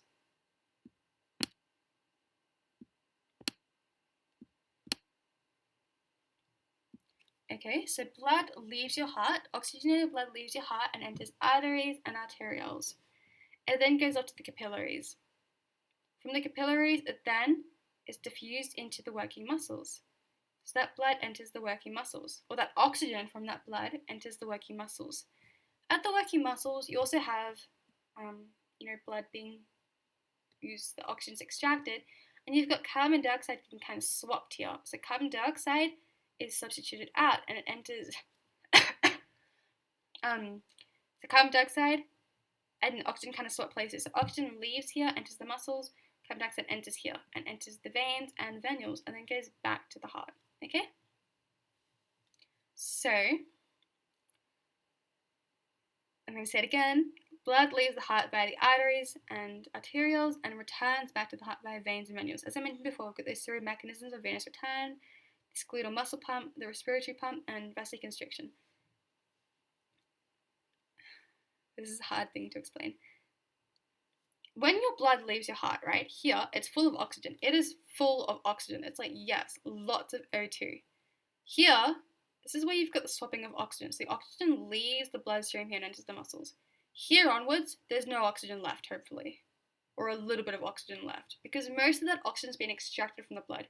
We don't want oxygen just to travel around the body for no reason. We want to extract it here to use it in our working muscles, right? We want to use up this oxygen in order to facilitate aerobic respiration, in order to facilitate the use of the aerobic system to produce energy. So we want to use that oxygen to rebuild ADP into ATP, okay? So it's really important that we want to get as much oxygen as possible. So hopefully, here we've got lots of oxygen, here we've got most of the oxygen extracted out. So, what is AVO2 difference? This is if you measured a bunch of the blood here in the artery and a bunch of blood here in the venule and compared how much oxygen is there. Like you've got your blood, which is fine, but you want to see that there is a lot less oxygen here than there is here. You'd hopefully expect that a lot of that oxygen is being extracted here. Therefore, you've got barely any oxygen left in the blood here. Does that make sense? So, hopefully all of that oxygen's been extracted here, and you've only got a little bit, or a tiny little bit, or just even none left here. And so you've got the most efficient extraction of oxygen here, which means that a lot of oxygen has been extracted from the blood efficiently and taken to the working muscles, where it will facilitate respiration or aerobic energy production.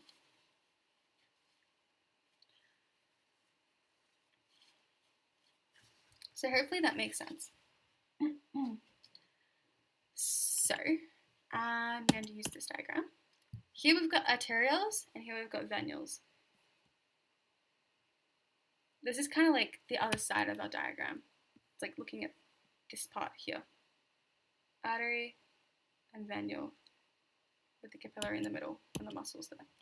So Your arterioles are oxygen-rich blood. They should have quite a lot of oxygen in them. And you can see that this arteriole here has 20 mils of oxygen per 100 mils of blood. Then it goes off and there's a capillary here where it diffuses into the working muscles, okay? So working muscles here.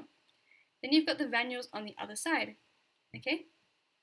Artery, capillary, venule. You can see in this venule, you've actually got a blood oxygen concentration of 10 mils of oxygen per 100 mils of blood. So you can see you've actually got an arterial venule oxygen difference of 20 take away 10 out of 100 mils.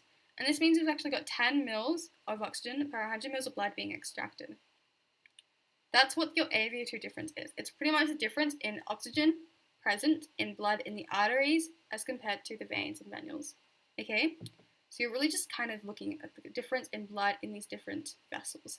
And the reason why we look at it is because it kind of tells you how efficient your body is at extracting the oxygen it needs in order to facilitate aerobic exercise. Okay?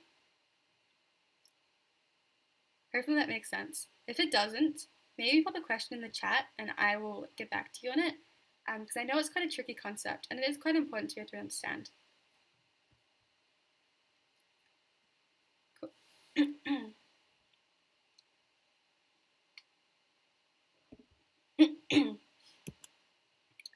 Another cardiovascular acute response is blood redistribution. So during physical activity, blood is redirected from elsewhere in the body, such as the organs, towards the working muscles, and this actually results in the working muscles receiving a higher percentage of the body's blood than they would during rest, which results in more oxygen being delivered to the working muscles.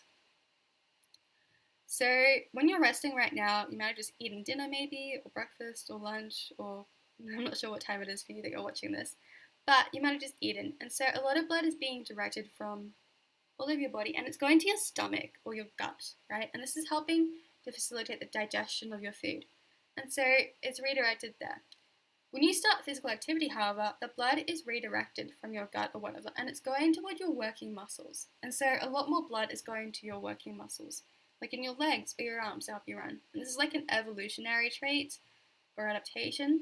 So if you are suddenly being hunted by a lion or something, your body doesn't need to digest right this very minute. That's like very low on the priority list.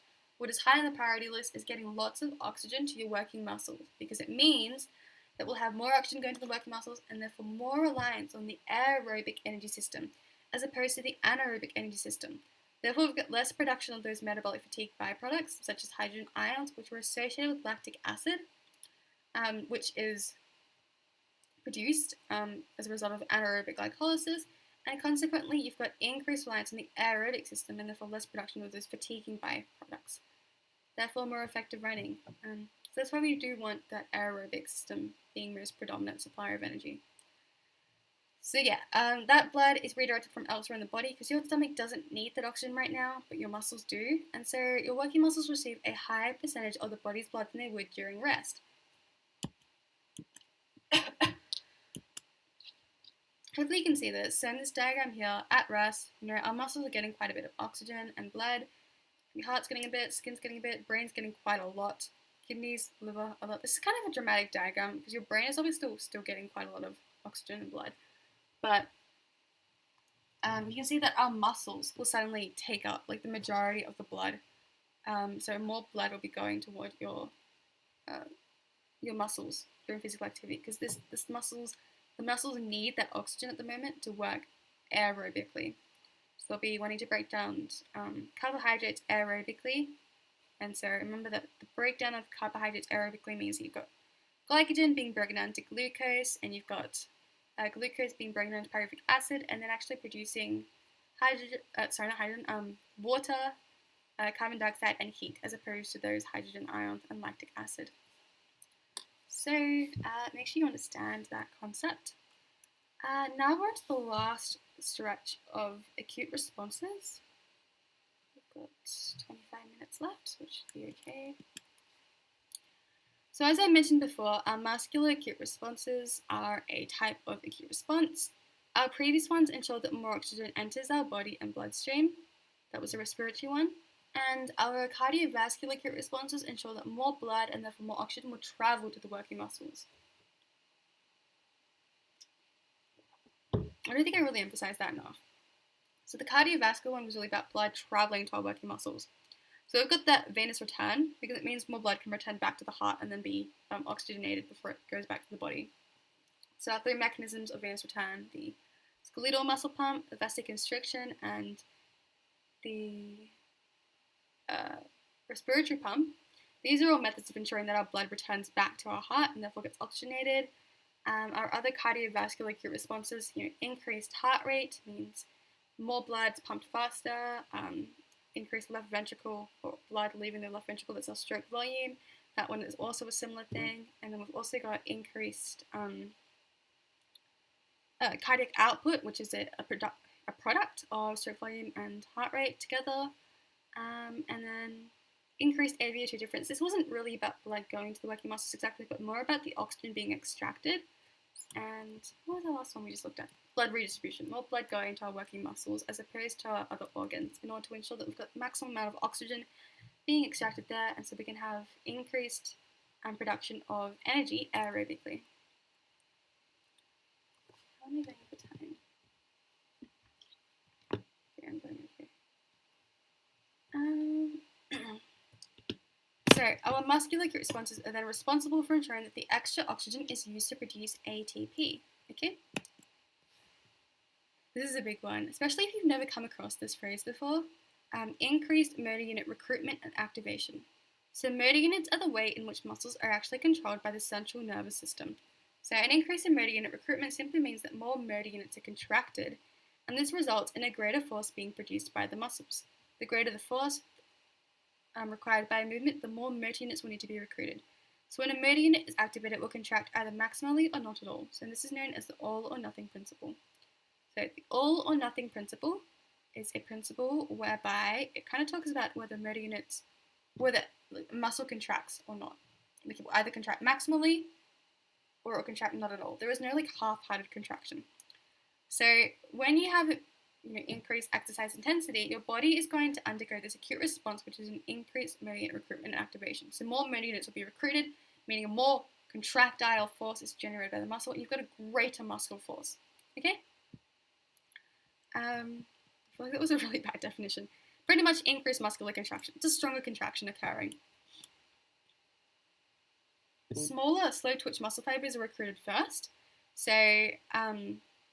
you've got many different types of muscle fibers. Some of them are small, slow twitch type fibers. The way I remember it is slow events, like cross country is quite a slow event, I would say. These require slow twitch fibers. Fast events like sprints, they have fast twitch fibers. So smaller, slow twitch muscle fibers are recruited first. After this, fast twitch fibers type A and then the larger fast twitch fibers type B are recruited. The main thing I want you guys also to recognize with this area study is we've just covered 15 different acute responses. You'll need to know about 4 of them for each system, so cardiovascular, respiratory, muscular. If this is something which doesn't really stick in your brain, you don't worry too much about it. You need to pick your own 4 to remember for the exam. I mean, your stacks may be a bit different. For the exam, knowing about 4 of them should be fine. And so if this one doesn't really stick in your head, you can pick 4 other types of muscular acute responses and remember them instead. Because you need to be able to explain and discuss about 4 on your actual exam, in case VCAR asks you. Also recall that not all of these are really helping you exactly. So our body doesn't increase in temperature to help us. That's not a benefit of exercise, or it's not a good acute response per se. Your body just increases in temperature, just it just happens. It doesn't necessarily mean it's a good thing.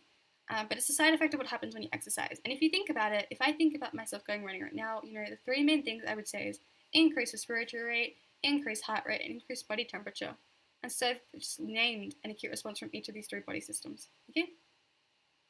Anyway, so increased temperature isn't necessarily a good thing. What happens is that as a result of the increase in number of chemical reactions happening within the muscle, we actually produce a lot more heat. And so the heat escapes the muscles and the body through sweating and the flow of blood to the skin. And this actually helps to exchange heat with the environment. It can result in a decrease in body temperature. Okay? So once again, we've got vasodilation of the blood vessels going toward the skin and vasoconstriction of the blood vessels elsewhere. We have the facilitation of sweating and the loss of plasma in the blood through sweating to cool us down. This can result in a decrease in body temperature. So this increase in temperature isn't a good thing. It just happens because we've got so many chemical reactions occurring within the muscles, and thus this causes a larger production of heat. Another muscular acute response is the increased production of byproducts. If the physical activity intensity is of a high standard and energy is being produced anaerobically, then byproducts will be produced that may cause fatigue. These include hydrogen ions, which cause the muscle to become acidic and cause fatigue. So I'm just gonna reassert this because I think it's been a while since I've said it. Anaerobic exercise or anaerobic systems, such as the anaerobic glycolysis system, they cause metabolic fatigue byproducts. So you've got the breakdown of glycogen into glucose into pyruvic acid. This pyruvic acid or pyruvate is then converted to lactic acid and then lactate. Lactate is associated with hydrogen ions, H plus ions, protons, all the same thing. Nonetheless, they actually interfere with the acidity of the muscles. They kind of mess with the pH level of the muscles and can impede upon the muscular contractions happening there. And this can cause fatigue, which can then impede upon your performance and energy production. Okay, so we really want to avoid this. And so, just generally, if your activity is of a high standard, you're probably going to be overheating. As a result, you'll have to be using vasodilation and vasoconstriction to redirect the blood flow. Means less blood's going to your working muscles. Therefore, you've got to actually work anaerobically at these muscles.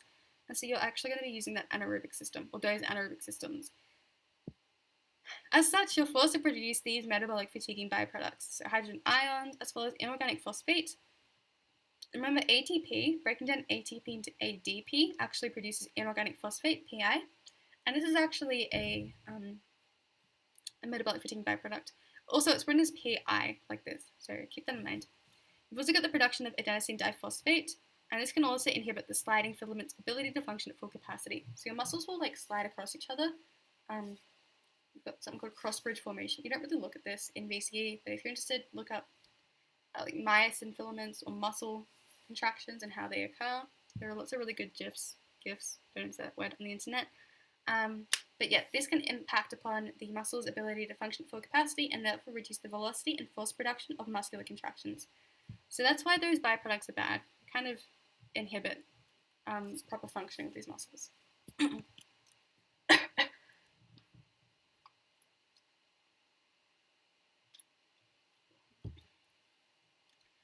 We've got decreased energy substrate levels.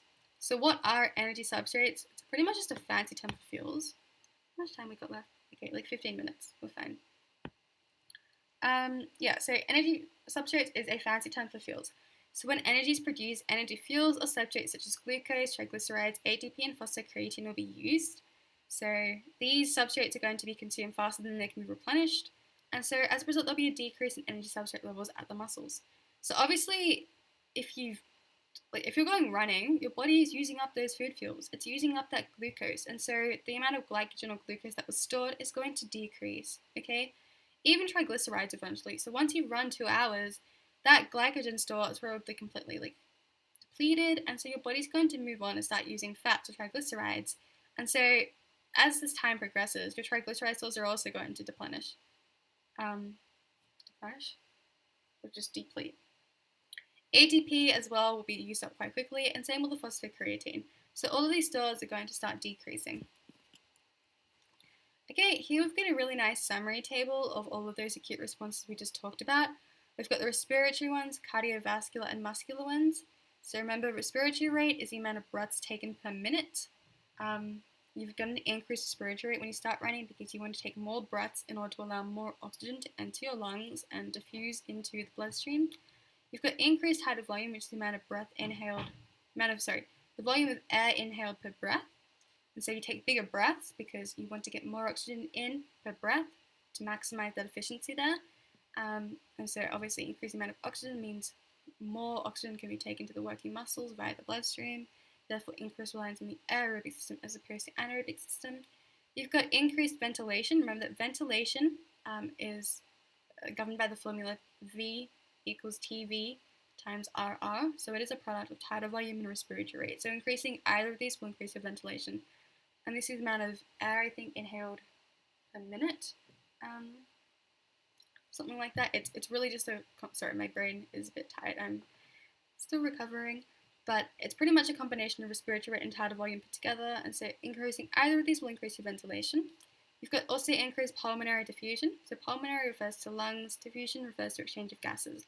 And so remember, this is the exchange of gases across the alveoli, whereby you've got the swapping of oxygen from the lungs into the bloodstream.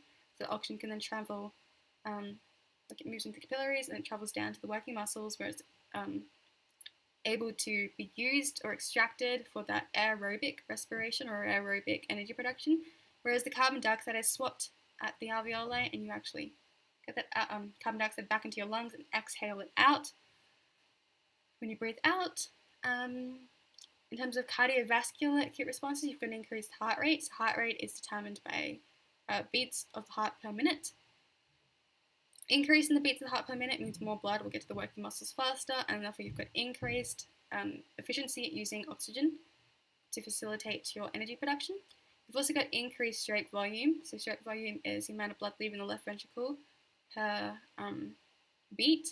And then cardiac output, Q, is governed by stroke volume times heart rate. So increasing any of these will increase cardiac output also, and this also aims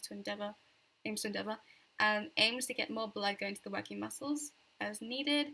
You've got increased blood pressure, which also is a similar thing. Increased blood pressure means more blood getting to the working muscles as you need it. You'll have a decreased blood volume because you actually will have loss of some blood through sweating, the sweating process. You've got the vasodilation, some blood's lost as plasma, and so your blood volume will decrease. It will be replenished eventually, but just while exercising it will decrease. You've got increased AVO2 difference, so you've actually got increased extraction of oxygen occurring while exercising.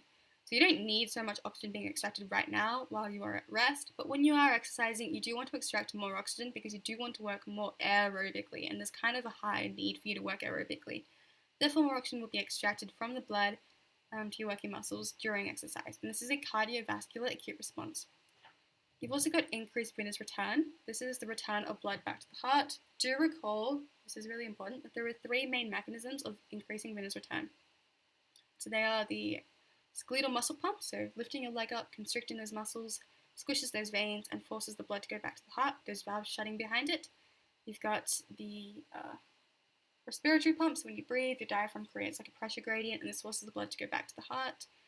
And the last one is vasoconstriction, when the veins kind of constrict or stiffen up a bit, and this forces the blood to go back to the heart once again.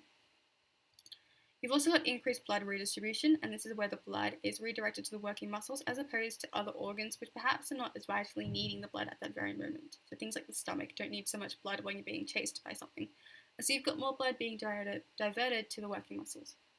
In terms of muscular acute responses, we've got increased motor unit recruitment, so there's that all or nothing principle whereby more units or contractile filaments are going to be recruited and they're going to contract and create a really forceful contraction or a stronger muscular contraction.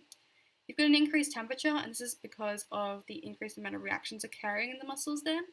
You've got increased production of lactate and metabolic fatiguing byproducts such as hydrogen ions just because of the increased temperature, meaning increased reliance on the anaerobic glycolysis system and its associated byproducts.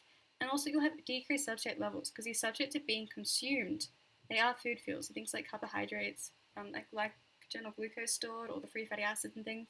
They're going to be consumed in order to allow us to undergo those aerobic systems, producing the energy making process of those aerobic and anaerobic systems. That was a lot. Okay, just a bit of a summary there, and then we're going to spend the last 10 minutes kind of discussing study tips. So just here, PE is, it's not the hardest subject exactly, it's pretty content heavy, so don't follow the trap of treating it as a blood subject as a lot of students do. There's a lot to remember, but most of it's not too bad. Do try and work through it. I found a lot of it makes sense and is quite logical, and I think the best thing about PE as opposed to something I don't particularly understand very well, like methods, is that PE is applicable to real life. I couldn't really understand imaginary numbers, I couldn't apply it to my own life. Whereas with PE, if I'm stuck on a question relating to this content we just covered today, I could be like, okay, what's an acute respiratory mechanism to exercise, right? And I just think, okay, respiratory. When I start exercising, my breathing rate's going to increase. And it's kind of something I can see. It's quite tangible. So I kind of like that about PE.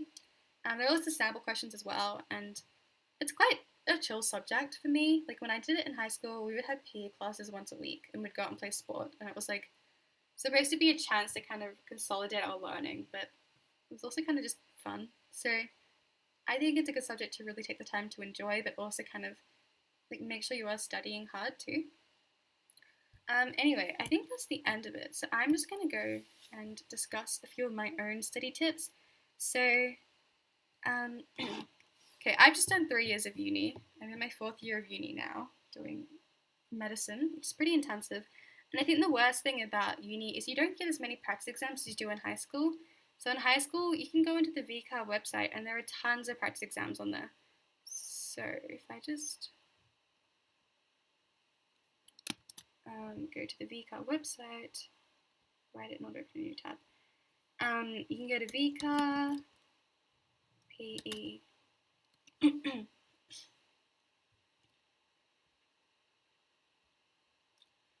You can see how many times I've gone to it. But you can download the study design. You can also go back to the, there's like glossary terms, frequently asked questions. This is a really good document. So frequently asked questions is like a teacher guide, and it kind of helps summarize things that teachers often have trouble explaining. So things like AVO2 difference is quite a difficult concept. VO2 max, which I think we haven't talked about today, but you might cover soon, that's quite intense. Biomechanics is pretty intense. I think I did cover that previously in my January series lectures. But yeah, there are many different topics which are quite heavy and they can be quite hard to understand. And so if you're having a bit of trouble, definitely look them up on the VCAR website because they actually have documents which are specifically designed to explain, like lactate inflection point or something like that. If we just go back to past exams,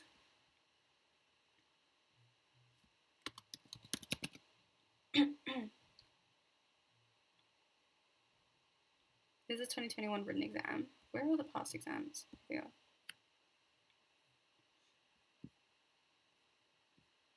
Oh, there you go. Why can I not see the exams? Oh, here they are. Yeah, so you can see the past exams. There's a 2022 exam, 2021 exam, 2020 exam, 2019 exam. 1, 2, 3, 4, 5. So you've got 5 practice exams just relating to this study design. I don't really have any of those at uni. Like, I think that's the worst part about uni is you don't get these extra practice exams to do. So, like the thing I highly recommend for high schoolers is definitely go back and do these past exams because they're there and you've actually got the VCAR guide. So literally the examiners who've written your exam have written exactly what they want to hear in response from you. And if you start doing these exams, like you'll start to see that they actually repeat the same kind of questions constantly. So there'll be like problem questions relating to biomechanics, which come up every year just because people have quite a lot of trouble with them, okay? So it's really important that you do go back and look at these exams. So I got really paranoid that I wasn't recording anymore. No, fine, still got 8 minutes. Yeah, so you want to go back and do these past exams and really read the examiner's reports too. So if you look at them, they do provide quite comprehensive feedback and they go, students who express knowledge clearly and concisely connected that they did really well, criticizing or analyzing was quite weak. That kind of indicates the next year they'll probably give you more questions relating to this. It can also tell you what percentage of students got what right or wrong. The ones where students didn't do so well at, like maybe this one here, question 8, is probably something that will come up the next year, or this one here. Right? So you really want to look at these problem areas and think, okay, well, people obviously didn't do very well here, it's probably going to come up the next exam. And so they give you more of a guide here, and then once we get to the multiple choice, so the short answer questions, they're kind of a lot more detailed, and they really discuss what the examiners are looking for each mark. So they kind of display the marking criteria, or the amount of students who got what mark for the exam. And yeah, so I think it's really useful to go back at this, look at this. We also have these other past exam questions. Sorry, like frequently asked questions referring to like lactate inflection point or other things. So I don't think that opened. Okay, it's just a bit slow.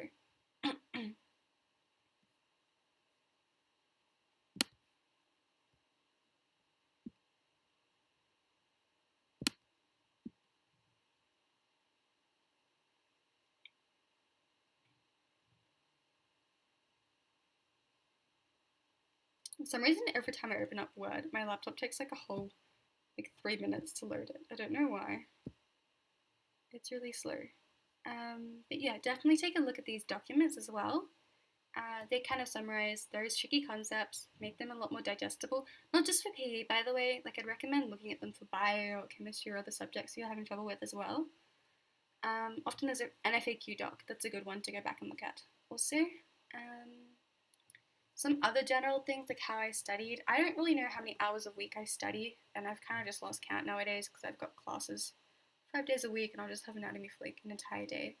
Um, it really is more about prioritizing how you study. Like I will often spend an entire day studying and just absorb nothing, just because I'm just so burnt out and overloaded by the sheer amount of content I'm doing right now. So you really want to make sure that you are doing quality study. Um, so maybe making flashcards and trying to actively learn things and recall it as opposed to just passively shoving it into your brain and trying to hope it sticks. Yeah, so I don't really know how many hours a week I study. I would probably, like in high school though, I would try and get all my study done at school. Like I would like eat during recess and kind of spend most of my time at the library studying during lunch, which sounds a bit sad, but it meant that I had my nights free. Like I was always working or doing social stuff with my friends or going away for the weekend, stuff like that. So I really wanted to keep my free time free. Like I had a lot of sports and piano and extracurricular stuff going on. So trying to keep my afternoons and nights free was kind of my priority. So I would study during lunch times just to get it out of the way. Toward exam season, though, I definitely did study a lot more. See the frequently asked questions. Really useful document. I recommend reading the entire thing, like in its entirety. It comes up with stuff that people don't understand as well.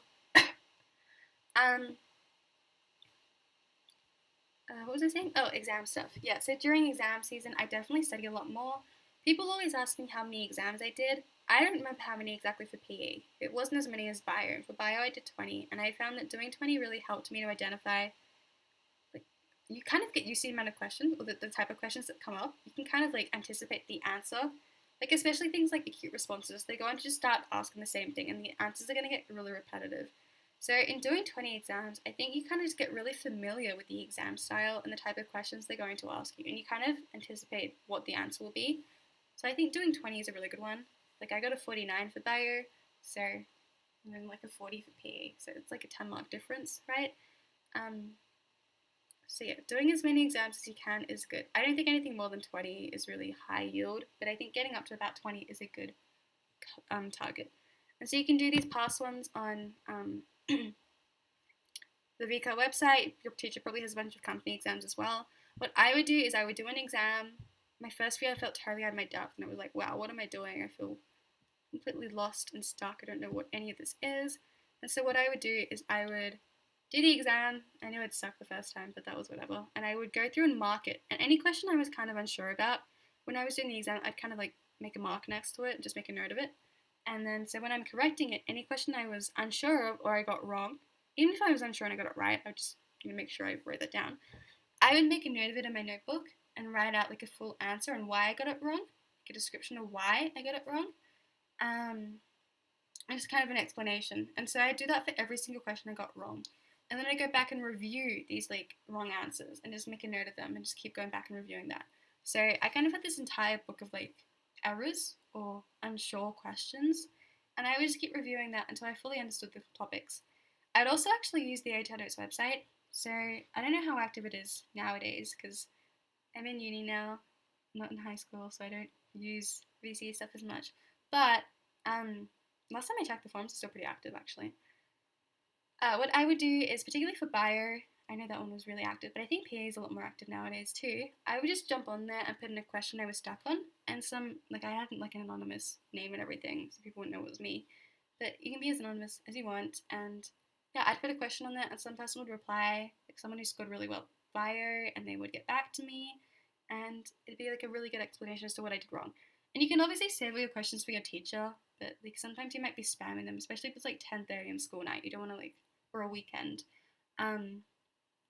It's a lot easier, more convenient to put it in the forums. So I would do that, put it in the forums. So yeah, someone would get back to me really quickly and I'd have my answer and I could make a note of that error, put in my notebook, and just keep reviewing that. And so I think that's a really effective way of studying. Doing lots of practice questions is really high yield. Making a note of all the errors you're making, and then going back and reviewing that consistently. I think that's the best way to study for VCE. And also doing as many practice exams as you can. So doing about 20, I think, is a really good target. think we're kind of to the end of our session today. You guys are probably putting in questions throughout the chat while watching this, so do let me know of any questions you have. But yeah, that's really it from me today for PE. We're doing the bio one also, so look out for that one. And if you do have any questions, just send an email to TuteSmart or ATAR Notes, put them on the forums, and yeah, hopefully someone will get back to you soon. So I hope you enjoyed that, and thank you for coming, and good luck with VCE, you guys. Bye!